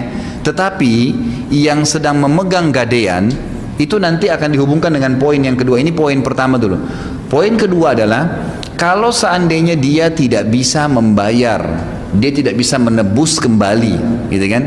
Kalau barang yang diambil, uang yang diambil senilai dengan barang yang digadaikan, impas, selesai. Ini yang sesuai dengan syari'i. Makanya dari pendapat pertama ulama mengatakan dianjurkan mengambil nilai senilai barang gadaiannya. Udah 100 juta ya 100 juta uang diambil. Kapan dia tidak bisa bayar ya selesai, diambil barangnya, dijual oleh orang tersebut atau diambil alih, selesai. Kalau dia ambil lebih rendah daripada itu dan tiba masa kesepakatan pengembalian atau penebusan, dia nggak bisa, maka yang pegang barang berhak menjual, ya kan? Barang itu senilai pada saat itu berapa? Misal dia ambil uang 20 juta, yang digadaikan barang 100 juta, dijuallah barang tersebut laku 90 juta misalnya, laku 90 juta. Dia mengambil hak dia yang 20 juta yang sudah dipinjam, gitu kan? Lalu 70 juta dikembalikan kepada pemilik uang. Memang begitu, gitu kan? Dan yang saya tahu Allahu a'lam, tidak ada keuntungan transaksi jual beli di pegadaian. Ini yang penting nih, pegadaian itu titipan. Jangan semua lembaga dijadikan bisnis. Ini yang jadi masalah nih. Semua harus menjadikan sesuatu keuntungan. Ini nggak bisa seperti itu. Sama dengan hutang piutang, memang bukan transaksi jual beli, makanya nggak boleh berbunga, gitu kan? Kalau bisnis ya bisnis, selesai. Bisnis memang betul-betul murni, gitu kan? Seperti itu. Allahu a'lam yang saya tahu. Apakah dengan berpindah ke divisi lain yang non pelayanan merupakan alternatif lain menghindari pekerjaan yang mengandung unsur riba, atau keluar dari pekerjaan tersebut? Kalau mau langsung aman, keluar. Ini racun. Ini insya Allah air bersih ya. Kemudian kita minum, tahu nih racun, minum dikit. Tapi enak ya, manis, nanggung, habisin aja deh. Habisin atau dibuang nih? Yang lebih baik dibuang. Walaupun masih ada manisnya, emang begitu. nggak bisa. Jangankan berhubungan dengan masalah pekerjaan, pasangan hidup pun kalau dia tidak taat kepada Allah, manis hidup dengan dia, tapi dia melajak kita bermaksiat, pisah. Emang begitu. Ibnu Utsaimin rahimahullah memastikan seorang wanita bukan cuma boleh, sudah diwajibkan dia semestinya, pendapat beliau pribadi ya, sudah diwajibkan bagi dia kalau suaminya terus-menerus tidak mau sholat dan membangkang ya, sampai pada tingkat nggak ada sholat, membangkang, sudah kufur gitu kan, nggak boleh dia bertahan di rumah tangga sama suaminya, nggak boleh. Dia harus mengajukan perceraian. Karena kalau dia bertahan dengan orang kafir, nggak bisa. Kecuali kalau masih malas-malasan, takasulan, hukumnya lain. Kan saya katakan tuh hari, meninggalkan sholat ada dua hukum ya, ada jahdan, bangkang, nggak ada sholat, ada takasulan, malas-malasan, iya deh nanti saya sholat, itu lain, itu masih boleh. Tapi kalau sudah bangkang, hukum Allah nggak bisa. Itu pasangan hidup, walaupun ada kenikmatan, mungkin cinta, mungkin suka, mungkin ini dan seterusnya, tapi tetap tidak boleh. Jadi nggak boleh kita bertahan dengan hal-hal yang diharamkan, Allah alam. Apakah dengan keluar dari pekerjaan tersebut adalah solusi terbaik? Apa ini? Dan apakah yang harus dilakukan bila seseorang terlanjur bekerja di sana? Karena khawatir bila keluar tidak bisa menafkahi anak dan istri, lebih mudarat dan tidak bisa lunasi utang-utangnya. Jangan khawatir akhi, ukhti, sudah berapa kali saya bilang, Allah mengatakan dalam surah Az-Zariyat ayat 54 sampai 56. A'udzu billahi minasyaitonir rajim. Wa ma khalaqtul jinna wal insa illa liya'budun. Saya tidak ciptakan jin dan manusia. Siapa yang bilang ini? Allah Azza wa Jalla, pencipta langit dan bumi, kecuali untuk menyembah kepadaku. Ma uridu minhum min rizqin wa ma uridu an yut'imun. Saya tidak pernah, kata Allah, berharap balasan rezeki. Kalau saya kasih mereka dibalas ke saya, dan saya tidak berharap mereka balas saya dengan makanan, kata Allah. Lalu Allah tutup 56-nya, innallaha huwar razzaqu dzul quwwatil matin. Allah itu sebaik-baik pembeli rezeki. Dan sifat Razzaq ini dalam bahasa Indonesia kalau diterjemahkan, itu adalah zat yang menyiapkan rezeki, kemudian merawat rezeki itu, kemudian menyiapkan gantinya kalau habis. Itu namanya Razzaq. Dzul quwwatil matin, sebaik-baik tempat bersandar. Kalau sumber penghasilan kita haram, yakin akhi dan ukhti, keluar dari tempat itu Allah SWT akan berikan kita rezeki. Kenapa harus ragu gitu? Gak usah ragu dengan itu, dengan izin Allah SWT. Karena kita kalau enggak, maka minimal masuk ke bab syubhat, dan kita terus-menerus memberikan makan istri dan anak kita. Berapa banyak saya tahu ya, ikhwah-ikhwah di pengajian saya, mereka tadinya kerja di perbankan konvensional, lalu mereka keluar. Awalnya mereka melalui proses, memang wajar proses gitu kan. Semua di dunia ada proses ya. Antum kalau lapar, ada proses kan untuk makan. Masa bilang ya Allah hilangkan lapar saya, langsung hilang laparnya? Enggak kan? Pasti nanti Allah pertemukan, ketemu orang, dihidangkan makan, mungkin dimasak dulu, kemudian dikunyah dulu, ditelan dulu, baru laparnya hilang. Nggak bisa spontan hilang laparnya, proses memang, pasti ada proses. Jangan gitu.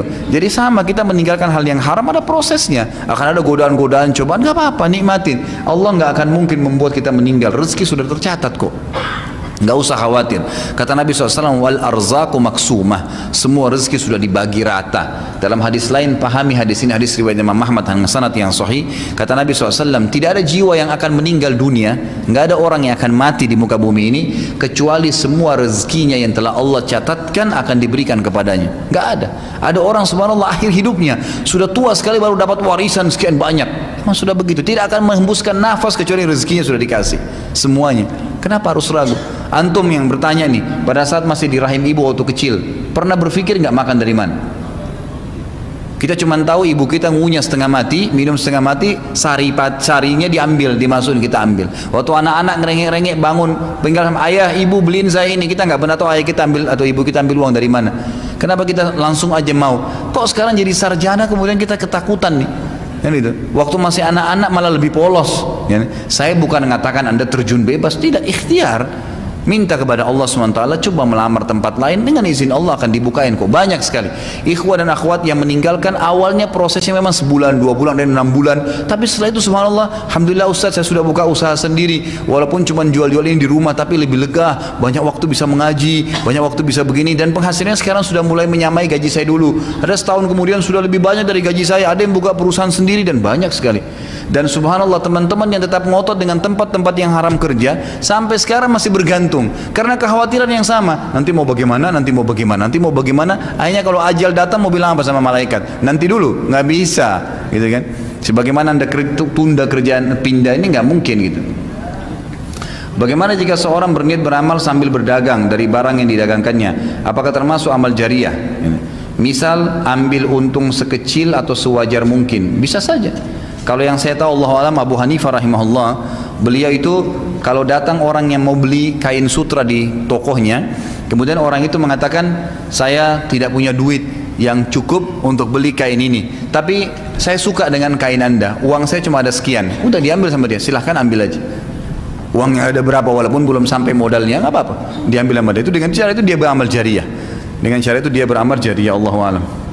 Apakah benar ada ahlul bait dari Nabi Muhammad SAW, padahal dalam Islam nasab berasal dari laki-laki, sementara laki-laki dari Nabi Muhammad SAW meninggal semua, dan yang punya keturunan adalah hanya Fatimah. Jadi Nabi SAW memang mengkhususkan Hasan dan Husain pada saat beliau melihat keduanya lagi bermain-main di hadapan beliau. Beliau mengatakan apa? Inna ibnai hadza, sesungguhnya kedua anakku ini, ya. Lafaz Nabi SAW memang menyebutkan Hasan dan Husain sebagai anak beliau, ya, walaupun itu cucu, ya, walaupun cucu. Dan memang dalam Islam anak dan cucu itu hampir setingkat lah, walaupun memang yang lebih dekat adalah yang dari turunan anak laki-laki.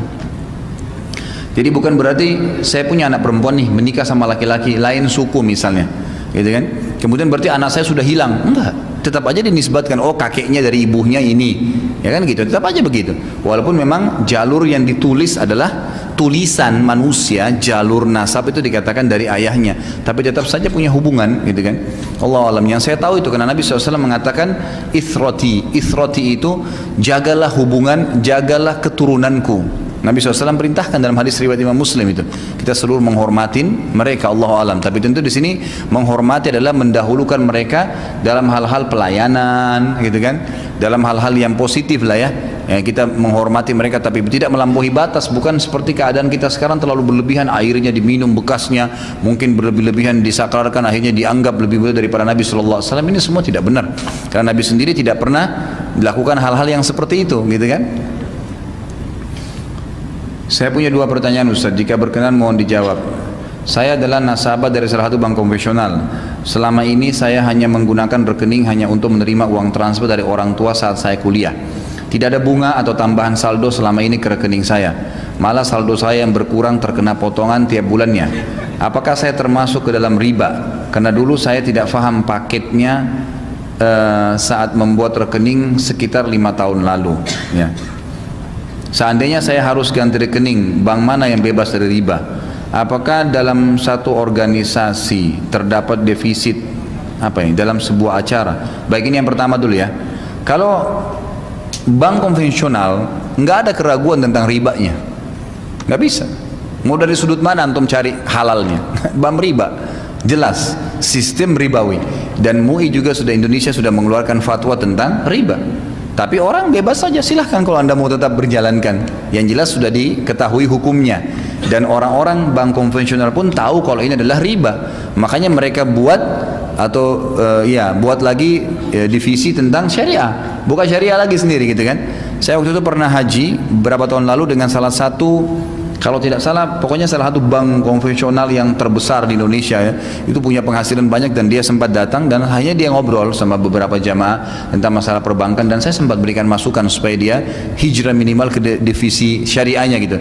Terus pertanyaan saya gini, Pak, emangnya kalau syariah itu terpisah nggak sih modalnya? Sama-sama namanya, cuman beda syariah. Dia bilang beda, mutlak semua beda. Jadi tidak ada divisi kami yang syariah itu mengambil modal dari yang konvensional, nggak ada, memang dimurnikan sendiri. Jadi ada investornya sendiri, mereka punya sistem sendiri, pengelolaan sendiri, jadi nggak digabung walaupun induknya satu. Allah alam. Ini yang dibahasakan ke saya sebenarnya tidak tahu secara internal, ya, itu bahasanya. Jadi kalau bank konvensional jelas mutlak, mereka semua tahu, orang-orang perbankan pun tahu kalau ini adalah ribawi. Kalau anda tanya saya harus hijrah mengganti ke bank mana, ya bank-bank syariah. Kalau tetap harus bank yang sama, cari yang divisi syariahnya minimal, gitu kan? Minimal. Saya tidak akan sebutkan nama-nama banknya, anda tahu sendiri. Ada nama syariahnya, ada dewan syariahnya, silahkan, gitu kan? Dalam pepatah dikatakan, jadikan antara kamu dengan neraka seorang alim. Maksudnya seorang alim ini ada orang yang memfatwakan kepada kamu tentang kebolehannya. Jadi majelis syariah di semua perbankan syariah itu menandakan mereka siap bertanggung jawab depan Allah hari kiamat. Masalah ini riba atau tidak, gitu kan? Nah, kalau kita sudah buka, mereka memfatwakan boleh, selesai urusan dia dengan Allah Subhanahu Wa Taala, gitu kan? Apabila dalam satu organisasi terdapat defisit dalam sebuah acara, menurut hukum Islam, siapa yang bertanggung jawab untuk membayar hutang atas pinjaman yang digunakan untuk menutup defisit tersebut? Apakah ketua organisasi, ketua departemen, ketua panitia, seluruh organisasi, atau seluruh panitia? Mengingat dalam acara ini organisasi tersebut menetapkan sistem open recruitment untuk mencari orang-orang dan berkompeten untuk menjadi panitia acara tersebut. Ya, organisasinya. Jadi bukan ketuanya saja, kecuali kalau acara dia pribadi. Kalau acara atas nama lembaga itu defisit, dia buat acara, ya utang atas nama lembaga. Itu kan sudah umum, pasti saya yakin semua tahu masalah itu ya. Jadi jelas kembali kepada lembaga, nggak boleh individu. Adakah puasa Muhammad? Mohon penjelasan. Saya tidak pernah tahu kalau ada puasa Muhammad nih. Kalau ada puasa khusus Nabi Muhammad SAW, iya ada. Ya, sebagaimana Nabi SAW berpuasa wisol namanya, berpuasa nyambung. Jadi hari ini puasa nih, sampai azan beliau tidak buka puasa, beliau sambung sampai besok. Nanti azan maghrib besok masih kuat, beliau sambung hari ketiga. Itu dalam hadis Bukhari. Abdullah bin Umar pernah lihat radhiyallahu anhu. Lalu beliau ingin mencontohi Nabi, karena beliau terkenal dengan sahibut ta'assi, orang yang paling gemar contohin Nabi. Abdullah bin Umar ini luar biasa radhiyallahu anhu. Sampai cara apapun Nabi diikutin sama dia, gitu kan? Maka dia ingin ikuti. Nabi SAW tahu. Dia bilang, ya Rasulullah, saya ingin ikutin. Kata Nabi SAW, tidak wahai Ibnu Umar, ini dikhususkan buat saya. Kalau kau ingin puasa, maksimal puasalah sehari, buka puasalah sehari. Ini dibolehkan ya untuk Nabi SAW saja, nggak boleh buat umatnya. Memang ini dikhususkan. Sebagaimana Nabi SAW boleh menikahi lebih dari 4 wanita, ya kan gitu. Itu juga khusus untuk Nabi SAW. Itu kan tidak boleh umatnya maksimal yang laki-laki 4. Gitu. Ustaz, apa hukumnya menutup mulut ketika menguap, dan apa hukumnya apabila wanita yang sedang haid memasuki masjid? Jadi dianjurkan ya. Kata Nabi SAW dalam hadis sahih, "Idza tatha'aba ahadukum falyadha yadahu fi famihi." Ya, kalau seseorang dari kalian sedang menguap, maka letakkanlah tangannya di mulutnya. Memang kita disuruh tutup kan dengan tangan kita. Kalau tidak, kata Nabi SAW, maka syaitan akan masuk ke dalam perutnya dan menguasainya. Dalam hadis yang lain juga yang sahih, kata Nabi SAW, kalau kalian sedang sholat dan kalian menguap, maka tahanlah, karena itu dari syaitan. Tahanlah sekuat mungkin. Kalau tidak, maka syaitan akan masuk ke dalam perutnya dan membuatnya tidak khusyuk dalam sholat. Allahu a'lam. Jadi menguap memang harus ditutup. Apa benar Ustaz, bila kita berdagang yang menggunakan jimat pelaris, hasil uangnya haram, walaupun jimatnya dari seorang Ustaz atau kiai? Jadi menggunakan pelarisnya haram, dosa besar, syirik itu kan, tidak boleh menggunakan tenaga syaitan. Kalau hasilnya tidak dihubungkan dengan pelarisnya dalam Islam, disinilah keadilan Allah SWT. Kalau produk yang dia jual produk halal, modalnya halal saja, gitu kan? Karena dalam Islam tidak ada hukumnya itu masalah pelaris tuh. Datang orang situ belanja karena rezekinya begitu. Udah selesai, nggak ada hubungannya. Itu cuma dibohongi saja orang dengan pelaris tuh. Ya, masa bisa kucing ayun-ayun tangannya terus pembeli datang, nggak masuk di akal gitu kan? Ya, tapi begitulah keyakinannya orang-orang gitu. Walaupun memang ada syaitannya di situ, memang ada syaitan, itu syirik, nggak boleh gitu kan? Tapi syaitan itu cuma berusaha apa? Cuma berusaha menggoda orang, mengajak. Kalau anda tidak mau, nggak bisa, dia nggak bisa tarik tangan kita maksain belanja gitu kan? Ya. Dalam satu riwayat ada dikisahkan ketika Umar bin Khattab dan sahabat yang lain mau masuk ke mohon maaf, ini masih ada pertanyaan tadi ya. Oh ya sudah. Umar bin Khattab dan dengan sahabat lain mau masuk ke suatu negeri yang sedang ada wabah penyakit. Lalu Umar bin Khattab memutuskan untuk pindah ke negeri yang lain sambil mengucapkan pindah dari satu takdir ke takdir yang lain. Apa yang Umar maksud dari pindah dari satu takdir ke takdir yang lain? Jadi di sini masuk dalam takdir ikhtiar. Kan sudah pernah saya jelaskan. Teman-teman yang sudah hadir pengajian saya sudah paham ini. Tapi saya jelaskan karena mungkin belum hadir yang bertanya. Takdir dalam Islam ada dua macam. Ada mutlak, ada ikhtiar. Mutlak itu sesuatu yang tidak bisa campur tangan kita di situ. Lahir dari rahim ibu siapa, paras wajah kita, ya, umur kita, ajal kapan datang, itu semua kita tidak pernah tahu. Mutlak namanya. Sebagian rezeki masuk dalam mutlak. Seperti air ini saya nggak pernah pesan.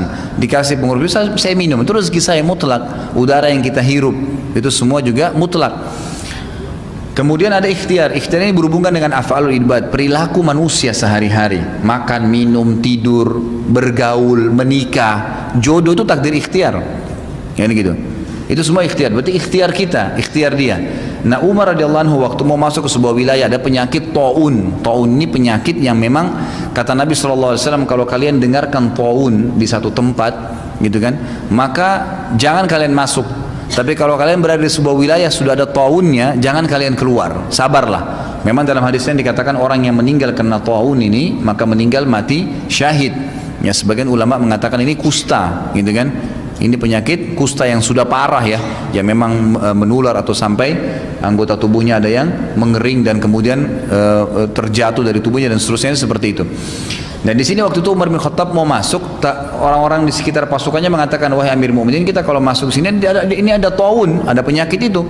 Kata Umar, tunggu dulu kalau gitu, jangan masuk. Siapa yang punya informasi tentang penyakit taun dari Nabi SAW? Maka waktu itu sebagian sahabat diam, nggak ada yang ngomong gitu kan.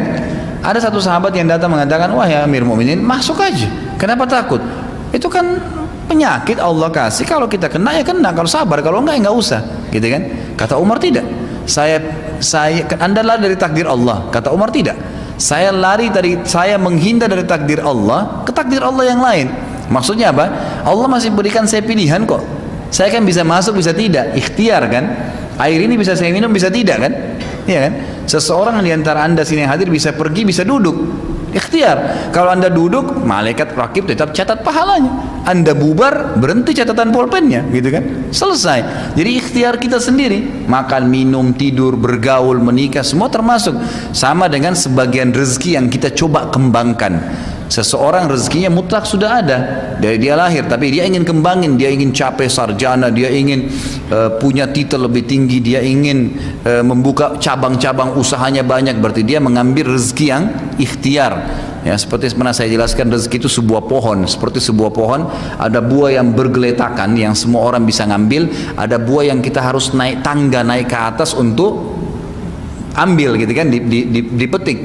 Nah, orang yang cuman tidak naik, dia akan dapat rezekinya. Ada yang bergeletakan, udara yang dia hirup, cahaya yang masuk ke matanya dia bisa pantulin, orang kasih makanan, semua ada yang sudah dimaktub dapat, gitu kan. Ada yang rezeki nggak bisa, dia harus naik. Dan rezeki ini semua orang kafir, orang muslim akan dapatkan, semua sama, bedanya cuma di berkahnya saja.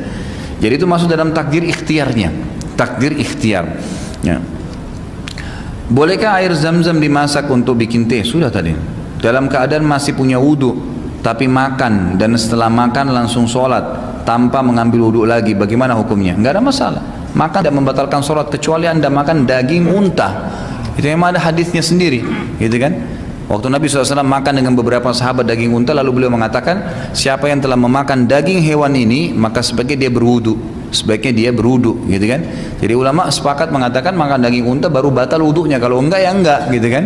Kalau enggak ya enggak, kalau makan umumnya enggak apa-apa insya Allah, gitu. Cuma kalau habis makan memang ulama Syafi'iyah mengatakan lebih baik berkumur-kumur. Ulama Syafi'iyah, kalau jumhur ulama mengatakan tidak ada masalah, kecuali dia yakin ada sisa makanan yang dikhawatirkan dia kalau sholat ngunyah lagi, kan gitu. Loh iya, karena makan dalam sholat kan batalin sholat. Misal tersisa daging nih, kemudian terlepas dari giginya, baru dikunyah sama dia untuk ditelan, itu kan nggak boleh, kan gitu. Sisa makanan, makanya Syafi'iyah mengatakan, ulama Syafi'iyah mengatakan kumur-kumur, bersihin selesai, gitu kan. Atau kalau jumhur ulama mengatakan kalau dia yakin tidak ada sisanya, misal dia makan makanan agar misalnya yang halus, gitu kan, atau dia minum minuman memang manis, sudah cair masuk ke dalam tenggorokannya dan ke perutnya, maka tidak ada masalah, gitu kan. Allahu a'lam. Apabila seorang wanita ingin menikah tapi belum ada jodohnya, nah siapa yang mau nih? Apa yang harus dia lakukan selain berdoa dan memantaskan diri agar lebih baik? Sedangkan fitrahnya seorang wanita adalah menunggu dan dipilih. Apakah tanpa usaha mencari jodoh, jodoh itu bisa datang sendiri? Jadi jodoh itu ikhtiar, gitu kan? Jodoh itu ikhtiar. Dibolehkan dalam Islam seorang wanita berdoa kepada Allah. Kemudian bisa juga seorang muslimah, ini bukan aib ya, menawarkan dirinya kepada orang soleh. Itu dibolehkan, bukan aib. Diambil daripada kisah seorang sahabiat yang datang menghibahkan dirinya kepada Nabi SAW dalam ayat Al-Quran kan. Ada seorang sahabiat datang mengatakan, ya Rasulullah, saya hibahkan diri saya kepada anda. Artinya kalau anda mau nikahin saya silahkan. Lalu Nabi SAW melihat, Nabi SAW mengatakan, saya nggak ada hajat, sekarang saya nggak butuh nikah. Maukah kau saya nikahkan dengan siapapun di antara saya orang yang saya tunjuk? Kata sahabat itu, iya silahkan. Nabi keranin di masjid, kan gitu. Siapa yang mau nikahin wanita ini? Seorang sahabat angkat tangan, saya Rasulullah. Lalu ditanya wanita ini, kamu siap? Iya. Laki-laki itu siap, baik. Kamu pulang ke rumahmu, cari apa yang kamu bisa jadikan sebagai mahar. Sahabat ini pulang, datang lagi, ya Rasulullah, saya nggak punya apa-apa di rumah. Maksudnya di rumah saya dalam beberapa riwayat dikatakan cuma panci yang saya pakai masak, baju yang saya pakai sehari-hari, nggak ada mahar sesuatu kelebihan harta gitu ya, nggak ada, gitu kan. Lalu Nabi mengatakan coba pulang walaupun cuma sebuah cincin dari perak. Dia balik ke rumahnya nggak ada, dia balik lagi, ya Rasulullah nggak ada. Kata Nabi, kau punya ayat Quran nggak? Surah Quran yang kamu hafal? Dia bilang iya. Jadikan mahar kamu. Lalu jadilah maharnya ayat-ayat Al-Quran tersebut. Lalu dinikahkan oleh Nabi SAW. Tapi yang kita ambil jadikan saksi bahasan adalah wanita ini menghibahkan dirinya, menghibah dengan cara yang santun ya. Dalam arti kata memang dia membahasakan, kalau memang berminat untuk menikah saya bersedia, gitu kan. Itu memang biasa gitu. Kalau di kalangan para sahabat itu biasa, gitu kan. Sebagaimana juga laki-laki kadang-kadang sahabat Nabi itu kalau ada di antara, kalau pulang peperangan ini biasanya kan ada yang mati syahid. Nah istri-istri mereka itu diperebutkan oleh para sahabat karena mulianya suaminya, gitu kan. Artinya suami pertamanya luar biasa, gitu kan. Orang mati syahid di medan perang, gitu kan. Kalau hari kiamat nanti, tentu nanti istri itu akan ikut dengan suami yang tersaleh. Riwayatnya mengatakan suami terakhirnya, gitu kan. Tetapi suaminya yang meninggal tadi, walaupun istrinya sudah menikah dengan laki-laki lain di dunia, gitu kan, tetap bisa memberikan syafaat kan, karena 70 orang keluarga yang dikasih syafaat, mungkin dia bisa tunjuk istrinya, Allah alam, kita nggak tahu. Maka bisa saja orang ini ikut juga. Kebanyakan begitu. Makanya Umar bin Khattab radhiyallahu anhu waktu meninggal dunia, itu istrinya dinikahi oleh beberapa sahabat. Ada sahabat yang ingin menikahi, sampai ditanya, kenapa anda nikahi istrinya Umar bin Khattab? Sudah tua sekali perempuan itu. Umar bin Khattab meninggal umur 63 tahun, kalau salah istrinya itu 60 tahun. Dinikahi oleh seorang sahabat, saya lupa namanya siapa, tapi dinikahi. Ditanya, kenapa anda nikahi? Dia bilang, karena saya ingin tahu rahasia sholat malamnya Umar dari dia. Jadi ingin tahu rahasia suami awalnya, gitu kan. Jadi para sahabat tuh kalau lewat di depan rumah janda, mereka zaman dulu caranya ya, Allahu alam kalau zaman sekarang antum jalankan berarti dari pengajian saya nih. Jadi mereka lewat depan rumah mengatakan, wahai ummu fulan, ya anaknya siapa misalnya, anaknya si A namanya, wahai ummu A misalnya, gitu kan. Kalau selesai masa iddamu beritahukan kepada kami. Bahasanya biasa begitu dulu. Artinya saya akan siap melamar kamu, gitu kan bahasanya. Jadi Allah alam itu termasuk jalan yang dibolehkan. Ya juga di sini masjid kan sudah ada pendaftaran tuh. Mana panitianya tuh? Yang mau daftar boleh, silakan gitu. Bolehkah saya sholat sunnah rawatib untuk 4 rakaat sebelum duhur? Setelah duhur, sebelum asar dilakukan sekaligus 4 rakaat, apakah baik atau sama keutamanya dibandingkan 2 rakaat? Boleh. Jadi sholat sunnah yang 4 rakaat seperti qobliyah, ba'diyah duhur, sebagaimana sabda Nabi SAW, siapa yang menjaga 4 rakaat sebelum duhur, 4 rakaat sesudah duhur, Allah akan haramkan baginya api neraka. Berarti ada sunnah 4 dan sebelum dan sesudah duhur. Ada juga 4 rakaat sebelum asar, sebagaimana sabda Nabi SAW dalam hadis sahih riwayat Imam Ahmad, hadis Hasan, mohon maaf, sanad Hasan, kata Nabi SAW, semoga Allah merahmati seorang hamba yang rutin menjaga 4 rakaat sebelum asar. Bolehkah 4 rakaat ini dikerjakan 4 rakaat langsung? Boleh. Tapi tanpa tahiyat pertama, diambil daripada ciri solat malamnya Nabi SAW. Beliau pernah solat malam itu 2, 4 rakaat, 8 rakaat. Beliau juga pernah solat 4, gitu kan. Tapi tanpa tahiyat pertama. Jadi boleh saja. Kalau keutamaannya mana lebih afdal, 4 atau 2 salam, tetap 2 salam lebih afdal. Sebagaimana sabda Nabi SAW, ya solat itu adalah 2 rakaat. Apabila azan di HP pengingat waktu solat boleh tidak dimatikan. Apabila azan di HP pengingat waktu sholat boleh tidak dimatikan karena terlalu panjang ataukah didengarin sampai selesai, boleh dimatikan, gak ada masalah. Tapi adabnya adalah tidak memotong ayat atau zikir kepada Allah SWT. Itu kan adabnya. Bolehkah waktu haid membaca Al-Quran terjemahan karena pernah melihat perempuan melakukannya? Bolehkah waktu haid membaca terjemahan Al-Quran? Memang tidak boleh. Kalau saya tahu ya, setahu saya selama Al-Quran tidak boleh, selama Al-Quran. Tapi kalau tafsir boleh. Atau Al-Quran itu bukan murni Al-Quran seperti di HP, itu nggak ada masalah karena ini dasarnya HP bukan Al-Quran, cuma salah satu aplikasinya, gitu kan, itu nggak ada masalah. Tapi kalau dia betul-betul fisik Al-Quran, maka ada larangan untuk menyentuhnya bagi haid, nifas dan junub. Allahu alam. Kalau membaca Al-Quran boleh terbuka, membaca Al-Quran boleh, membaca gitu kan, membaca secara umum, mengulangin hafalan itu dibolehkan. Laki-laki mendapatkan keutamaan pahala 27 derajat berjamaah dan 25 derajat sholat di masjid. Apakah perempuan bisa mendapatkannya sedangkan sholat perempuan lebih utama di rumah dan perempuan tersebut belum menikah? Nah, ini banyak yang belum menikah ini ya. Jadi laki-laki yang belum menikah juga, yang bujang-bujang silahkan. Yang sudah nikah juga boleh. Baik, jadi di sini perlu saya luruskan ya, sholat berjamaah itu lebih afdal daripada sholat sendiri 25 kali lipat. Hadisnya riwayat Imam Ahmad. Kata Nabi SAW, sholat seseorang di antara kalian di masjid berjamaah lebih afdal ya 25 kali lipat dibandingkan rumahnya dan pasarnya. Jadi ini pahalanya 25 kali lipat. Kalau hadis tentang 27 derajat lain lagi. Hadis sahih riwayat Imam Muslim, kata Nabi SAW, sholat berjamaah lebih afdal daripada sholat sendiri 27 derajat. Ini 27 derajat bukan 27 kali lipat yang saya pahamin, dan ini juga dijelangkan oleh sebagian ulama gitu kan. 27 derajat ini diambil daripada perkataan Ibnu Abbas radhiyallahu anhu, beliau berkata 27 derajat ini adalah jarak antara derajat ke derajat di atasnya, itu di surga nanti adalah jaraknya 500 tahun. Berarti beda dengan hitungan yang kali lipat tadi gitu kan. Ini dulu saya luruskan. Kalau masalah perempuan mendapatkan fadilah tetap lebih afdal di rumah. Apakah sama dengan pahala laki-laki? Allahu alam. Tapi ada hadis Nabi yang pernah saya jelaskan riwayat Al-Hakim.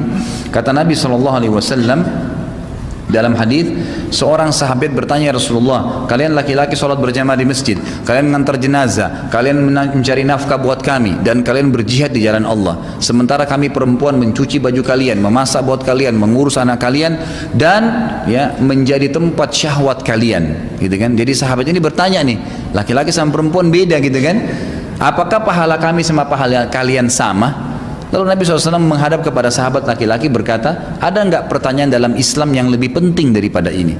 Artinya kalau laki-laki sama perempuan faham tugas masing-masing dan pahalanya Allah tidak akan zalimi, akan diberikan maksimal, maka akan aman dunia ini gitu kan. Yang jadi masalahnya perempuan mau jadi laki-laki, laki-laki mau jadi perempuan, bentrok-bentrokan di tempat kerja, macet-macetan di bus sama-sama, tindih-tindihan, ini jadi masalah. Karena mau keluar dari fitrah sebenarnya, kecuali darurat gitu kan. Jadi seperti itu. Maka apa kata Nabi SAW?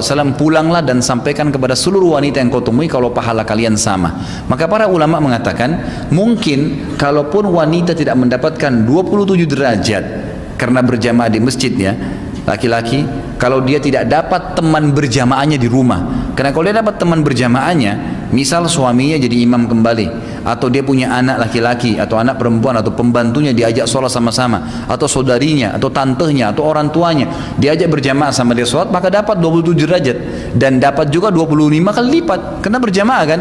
Cuman memang yang tidak ada di sini pahala-pahala seperti melangkah ke masjid kan itu, tapi berjamaahnya kan dapat intinya, karena berjamaah. Allahu a'lam. Bolehkah kita mengecat rambut dengan warna hitam? Warna hitam nggak boleh, warna lain boleh, nggak ada masalah. Asal warnanya jangan warna yang syuhrah. Syuhrah itu nyolok yang membuat orang langsung menilai negatif.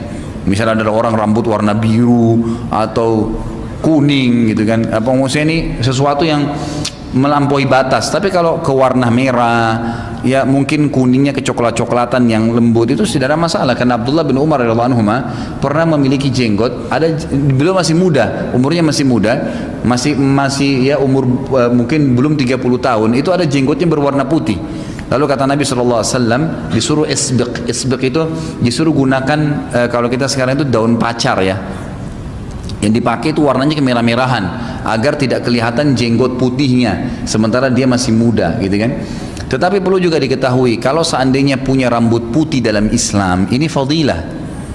Ya kata Nabi SAW gitu kan, Allah akan menilai setiap helai rambut seseorang muslim yang berwarna putih sebagai pahala. Jadi kalau rambutnya semua putih, ya itu pahalanya banyak gitu kan, tidak usah khawatir gitu.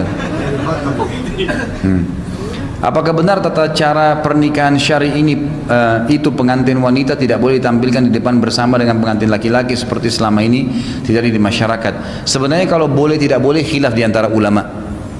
Karena kasus tadi yang saya bilang, perempuan yang menghibahkan dirinya kepada Nabi SAW itu kan dinikahkan oleh Nabi di masjid di depan orang, gitu kan? Jadi pendapat pertama mengatakan boleh, nggak ada masalah selama tidak ada fitnah. Karena wanita yang datang kepada Nabi SAW itu bercadar ya, wanita sahabat yang datang itu bercadar pada saat itu, gitu kan, menggunakan hijab syar'i, dan dia menawarkan diri kepada Nabi Shallallahu Alaihi Wasallam. Nabi nikahkan, artinya tidak ada kelihatan auratnya. Seperti kalau sekarang kan orang malah baju pengantinnya luar biasa, gitu kan. Nah ini kelihatan auratnya, kelihatan semua, jadi akhirnya bisa mengundang fitnah dari laki-laki lain, gitu kan. Itu tidak boleh. Tapi kalau secara umum tidak ada fitnah, maka insya Allah tidak ada masalah. Tapi pendapat kedua mengatakan lebih aman kalau seandainya memang tidak ditampilkan. Kalau saya selalu sarankan dipisahkan waktunya, itu lebih aman. Jadi misalnya jam 10 pagi sampai jam 12 itu akad nikah, laki-laki sekalian sudah acara makan untuk tamu laki-laki sampai duhur, laki-lakinya yang melayani tamu laki-laki, udah selesai kan. Nanti jam habis duhur sampai asar perempuan, mempelai perempuan duduk, semua tamu perempuan, udah selesai, aman. Allahu a'lam, ini lebih aman dari fitnah. Apakah waktu terbatas lebih utama menghafal? Apabila waktu terbatas, lebih utama menghafal Quran dulu atau mempelajari tafsir dulu? Menghafal Al-Quran, gitu kan? Menghafal Al-Quran. Kalau tafsirnya ya, kalau terjemahannya sih bersamaan, gitu kan? Lebih baik menghafal. Allahu a'lam. Ustaz, dosakah kita menjawab salam seseorang ketika berada di jalan yang sementara kita tidak mengetahui dia seorang muslim atau bukan? Kalau kita tidak tahu, jawab.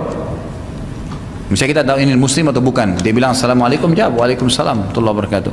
Tapi kalau kita tahu dia non muslim, kita jawab waalaikum saja, waalaikum, sebagaimana hadis yang sahih yang sudah sering saya jelaskan ya, di mana Aisyah waktu melewat orang-orang Yahudi lewat mengatakan assalamualaikum, kematian untuk kalian. Waktu lewat depan Nabi SAW, Nabi mengatakan waalaikum. Aisyah marah, semoga laknat dan kematian buat kalian, kepada orang Yahudi itu.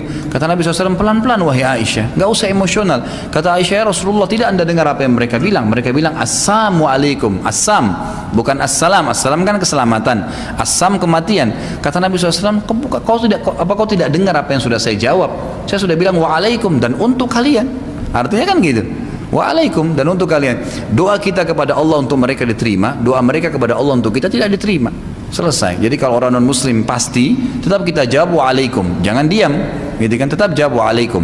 Tapi kalau dia orang muslim atau kita tidak tahu dia muslim atau tidak, tetap kita jawab lengkap. Ingat, assalamualaikum 10 pahalanya, warahmatullah 10, wabarakatuh 10. Jangan hilangkan pahala. Ini assalamualaikum warahmatullahi wabarakatuh, jawab memang begitu, jawabnya waalaikumsalam warahmatullahi wabarakatuh. Kadang-kadang baru waalaikumsalam, syaitan udah bisikin, udah jauh usah panjang-panjang. Enggak, tetap sambung. Bagaimana hukumnya menahan harta untuk tidak memberikannya kepada pengemis yang menjadikan pengemis sebagai pekerjaan? Saya menahan harta saya lalu mengalokasikannya untuk membantu pedagang asongan atau pemulung. Apakah tindakan saya tepat dengan tidak memberikan uang pada pengemis? Kalau ini kondisional ya, kalau saya lihat, Allahu alam. Yang saya tahu kalau ada pengemis dikasih, yang saya tahu, gitu kan?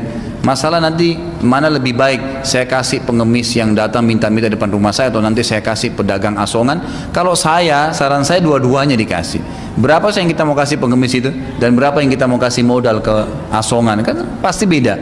Ini kasih mungkin 1.000 rupiah, 2.000 rupiah sudah senang. Kadang-kadang subhanallah pengemis itu kalau kita kasih 10.000 mungkin tangan kita mau dicium, gitu kan? Saking berharganya nilai itu bagi, padahal kita cuma beli gorengan kadang-kadang, gitu kan? Nah, ini pengemis juga butuh, ya. Allah alam, yang saya tahu semestinya kita memang memberi. Kata Nabi SAW, ya, hati-hatilah menghadapi pengemis-pengemis kalian, karena kalian diberikan rezeki oleh Allah justru karena mereka. Justru karena adanya orang miskin itu Allah berikan rezeki kepada kita. Ustaz, saya pernah mendapat artikel bahwasanya kalimat subhanallah, maha suci Allah, untuk sesuatu yang tidak baik atau buruk. Dari mana ini? Sedangkan untuk mengucapkan kekaguman hal-hal yang baik, ucapkan masya Allah, gitu kan?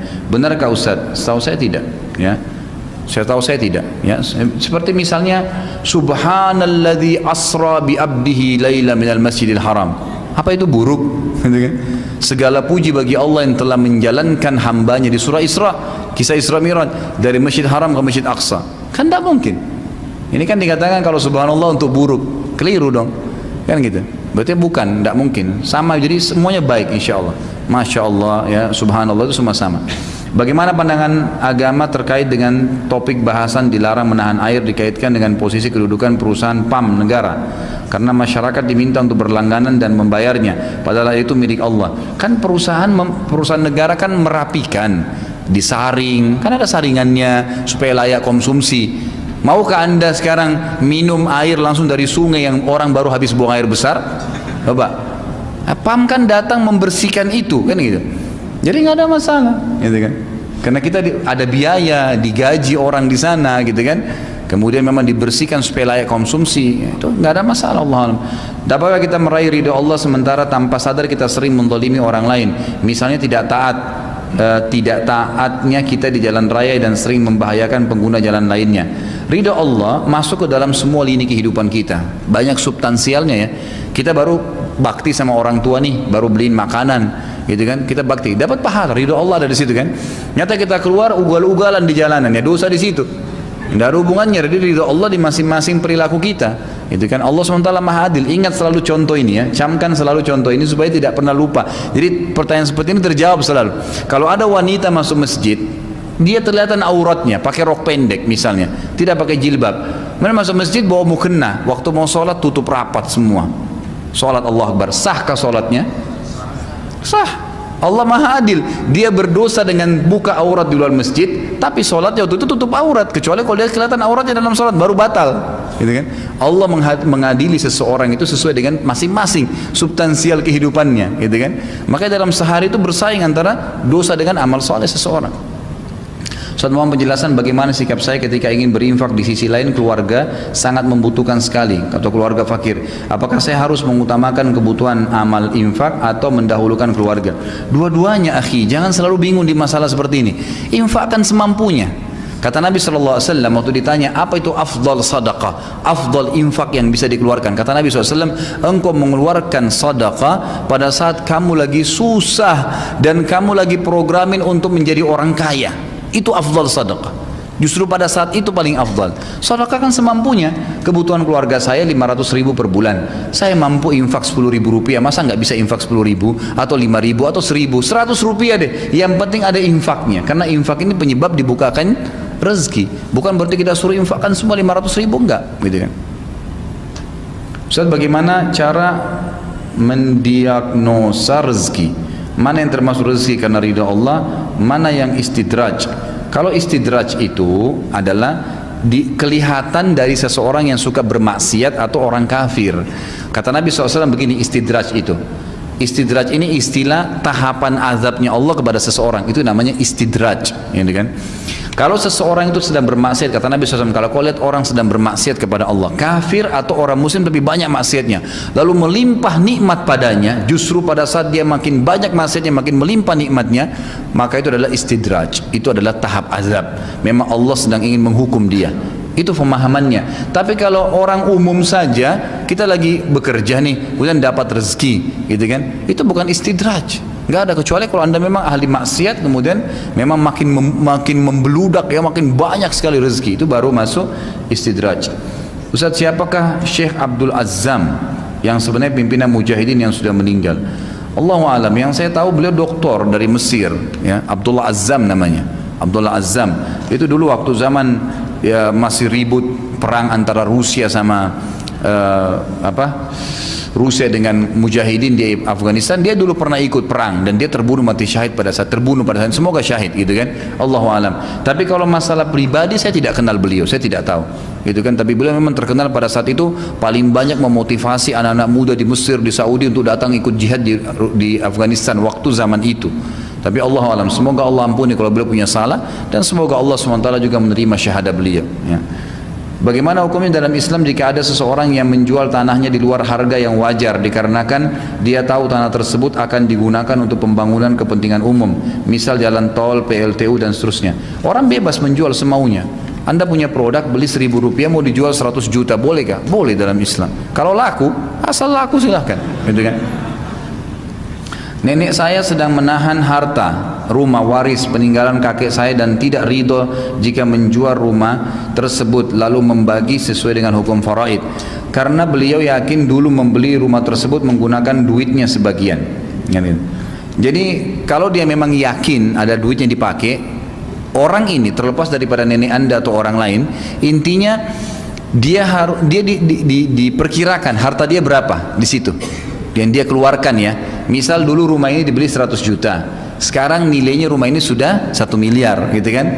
Baik, dulu 100 juta, dia ikutkan 10 juta uangnya, berarti kan persentasenya 10%. Nah rumah sekarang ini karena berjalan waktu jadi 1 miliar, persentasenya 10% berarti 100 juta. Oke, 100 juta keluarin hak dia. Berapa uangnya nenek dulu di sini? Sekian, sekian. Rumah ini dibeli berapa? Sekian. Perkiraan saja, ndak usah, mungkin susah untuk diingat gitu kan. Baik, berarti dipersentasekan kira-kira sekian. Ya udah, itu dikeluarkan haknya. Ini tetap kita bagi waris. Selain warisan, Anda juga akan dapat uang yang pernah Anda masukkan. Begitu. Tapi kalau ditahan, tidak dibagi, itu haram, nggak boleh. Termasuk dosa menahan haknya orang lain. Nggak boleh sama sekali. Gitu kan? Karena itu ada haknya orang lain, ahli waris. Ustaz, siapa saja yang tidak akan dilihat oleh Allah pada hari kiamat? Karena saya pernah membaca hadis orang yang isbal juga tidak akan dilihat oleh Allah pada hari kiamat. Apakah sahih? Dan apakah artinya ini kita tidak dihisab? Sahih itu, gitu kan? Saya bacakan, memang ada beberapa hadis ya yang serupa dengan hadis tadi. Di antaranya tentang hadis isbal ya.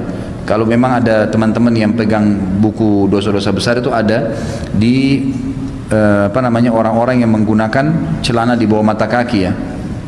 Sementara saya lihatin di dosa besar keberapa itu. 52 ya. Baik, halaman 144. Di situ ada hadisnya itu, disebutin hadisnya sahih. Ntar saya bacain, saya pastikan lagi. Kata Nabi SAW, hadis ini diriwayatkan Imam Muslim dalam Kitabul Iman. Thalathatun la yanzurullahu ilaihim yawmal qiyamah wa la yuzakim wa lahum adzabun alim, al-musbil wal mannanu wal munfiqu sil'ata bil halifil kadhib. 3 orang yang mana Allah tidak akan lihat mereka. Jadi 3 orang ini betul-betul lain daripada 3 yang tadi ya. Ini memang lain lagi. Berarti memang ada kelompok lain memang yang Allah tidak akan lihat mereka hari kiamat. Dan sama, tidak akan dilihat, tidak akan diajak ngomong, tidak akan disucikan, dan akan punya azab yang pedih. Yang pertama musbil, laki-laki yang menutup mata kakinya. Di bawah mata kakinya ini sudah pernah kita jelaskan. Yang belum sempat ikut bisa download aja langsung ya di web saya, dosa besar ke-52. Kemudian menjulurkan kainnya, kemudian al-mannan, orang yang menyebut-nyebut kebaikan ya, pemberian yang pernah dikasih orang lain. Dan yang ketiga, orang yang melariskan barang dagangannya dengan sumpah palsu. Ini juga termasuk orang yang tidak akan dilihat oleh Allah pada hari kiamat. Allahu a'lam. Ustaz, akhir-akhir ini saya sering berdoa untuk minta bisa diundang menjadi tamu Allah di rumah Allah, di Baitillah. Tiba-tiba saya mendapat kabar bulan Desember tahun ini saya disuruh umroh dari orang lain gratis. Tapi saya baru masuk kerja sekitar 3 bulan, belum bisa mengambil cuti. Karena baru bisa ambil cuti setelah 1 tahun kerja. Apa yang harus saya perbuat, Ustaz? Nego saja sama orang yang mau gratisin, gitu kan? Tinggal lobby, mohon maaf saya masih kerja sekarang, bisa nggak umrohnya nanti setelah setahun, ya kan? Uangnya tetap saya pakai umroh tapi setelah setahun. Itu insya Allah bisa saja kalau dia mau cari pahala ya, mudah-mudahan bisa. Ya agak sulit memang kalau haji, karena haji itu peluangnya agak susah ya kadang-kadang, apalagi sekarang. Kalau umroh insya Allah coba deh, kalau Allah memang kasihkan, jadikan sebagai rezeki Anda, tidak akan kemana-mana, sampaikan apa adanya, insya Allah akan selesai itu. Pertanyaan terakhir ini ya, Ustaz, apakah batas aurat laki-laki pada saat di rumah dengan memiliki celana pendek yang terlihat bagian pahanya oleh adik kandung perempuan atau laki-lakinya atau ibu kandungnya? Nggak boleh pahanya kelihatan. Kan sudah saya bahasakan. Aurat laki-laki itu minimal dalam hadis perut ya, sampai ke lutut gitu kan. Itu minimal. Maka tidak boleh di atas itu kecuali dengan suaminya atau istrinya, mohon maaf, itu dibolehkan. Tapi kalau sama ibunya, sama ayahnya, nggak boleh. Anak perempuan sama ayahnya, anak laki-laki sama ibunya nggak boleh lagi. Dan sudah saya titik beratkan bahwasanya kalau sudah sampai sin rushd, umur bisa membedakan jenis kelamin 7 atau 10 tahun. Sebagian jumhur ulama mengatakan 10 tahun, diambil daripada hadis Nabi SAW, pukul anak kalian di umur 7 tahun untuk sholat, suruhlah ada kalian sholat di umur 7 tahun dan pukullah mereka di umur 10 tahun dan pisahkan mereka di ranjang di umur 10 tahun, kan gitu. Jadi nggak boleh lagi satu ranjang dengan saudaranya atau saudarinya, sama jenis atau selain jenis. Di sini juga ulama merincikan panjang lebar, tidak boleh lagi ayah laki-laki memandikan anak perempuannya sudah 10 tahun, walaupun belum haid. Tidak boleh lagi ibu memandikan anak lakinya sudah umur 10 tahun, nggak boleh lagi, gitu kan? Sampai masalah memandikan jenazah pun tidak boleh. Bolehkah hukum dalam Islam laki-laki memandikan jenazah ibunya? Nggak boleh, gitu kan? Nggak boleh. Yang boleh cuma suaminya atau sesama jenisnya. Bolehkah anak perempuan memandikan jenazah ayahnya? Nggak boleh, karena kelihatan auratnya, tetap nggak boleh. Gitu kan, jadi sebelum balik aja nggak boleh sini tamyiz itu, apalagi kalau sudah sampai sudah balik maka nggak boleh. Allahu alam. Jadi sebaiknya jangan pakai celana, kalaupun pakai celana pendek pakai celana yang di bawah lutut lah gitu kan. Alhamdulillah ini tadi yang dibahas masalah isbal yang kemarin-kemarin itu masalah isbal. Isbal itu kan menaikkan celana sampai ke setengah betis gitu kan. Itu sunnah. Cari celana yang ukuran itu dipakai di rumah kan bisa. Ini kadang-kadang kita anggap aib, katanya aib ya, dianggap jingkrang lah dan seterusnya. Tapi ada orang yang pakai celana sampai pahanya kelihatan di mall nggak malu, gitu kan? Kenapa? Yang isbal, yang tidak isbal yang dimasalahkan cuma naik sedikit di setengah betis.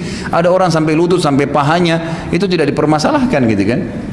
Allah alam. Jadi ini ada batasannya. Dan ini mudah-mudahan kita amalkan. Dan ini termasuk amal, insya Allah jadi amal pahala pada saat kita niatkan memang mengamalkan sebagai karena perintah Allah Subhanahu Wa Taala.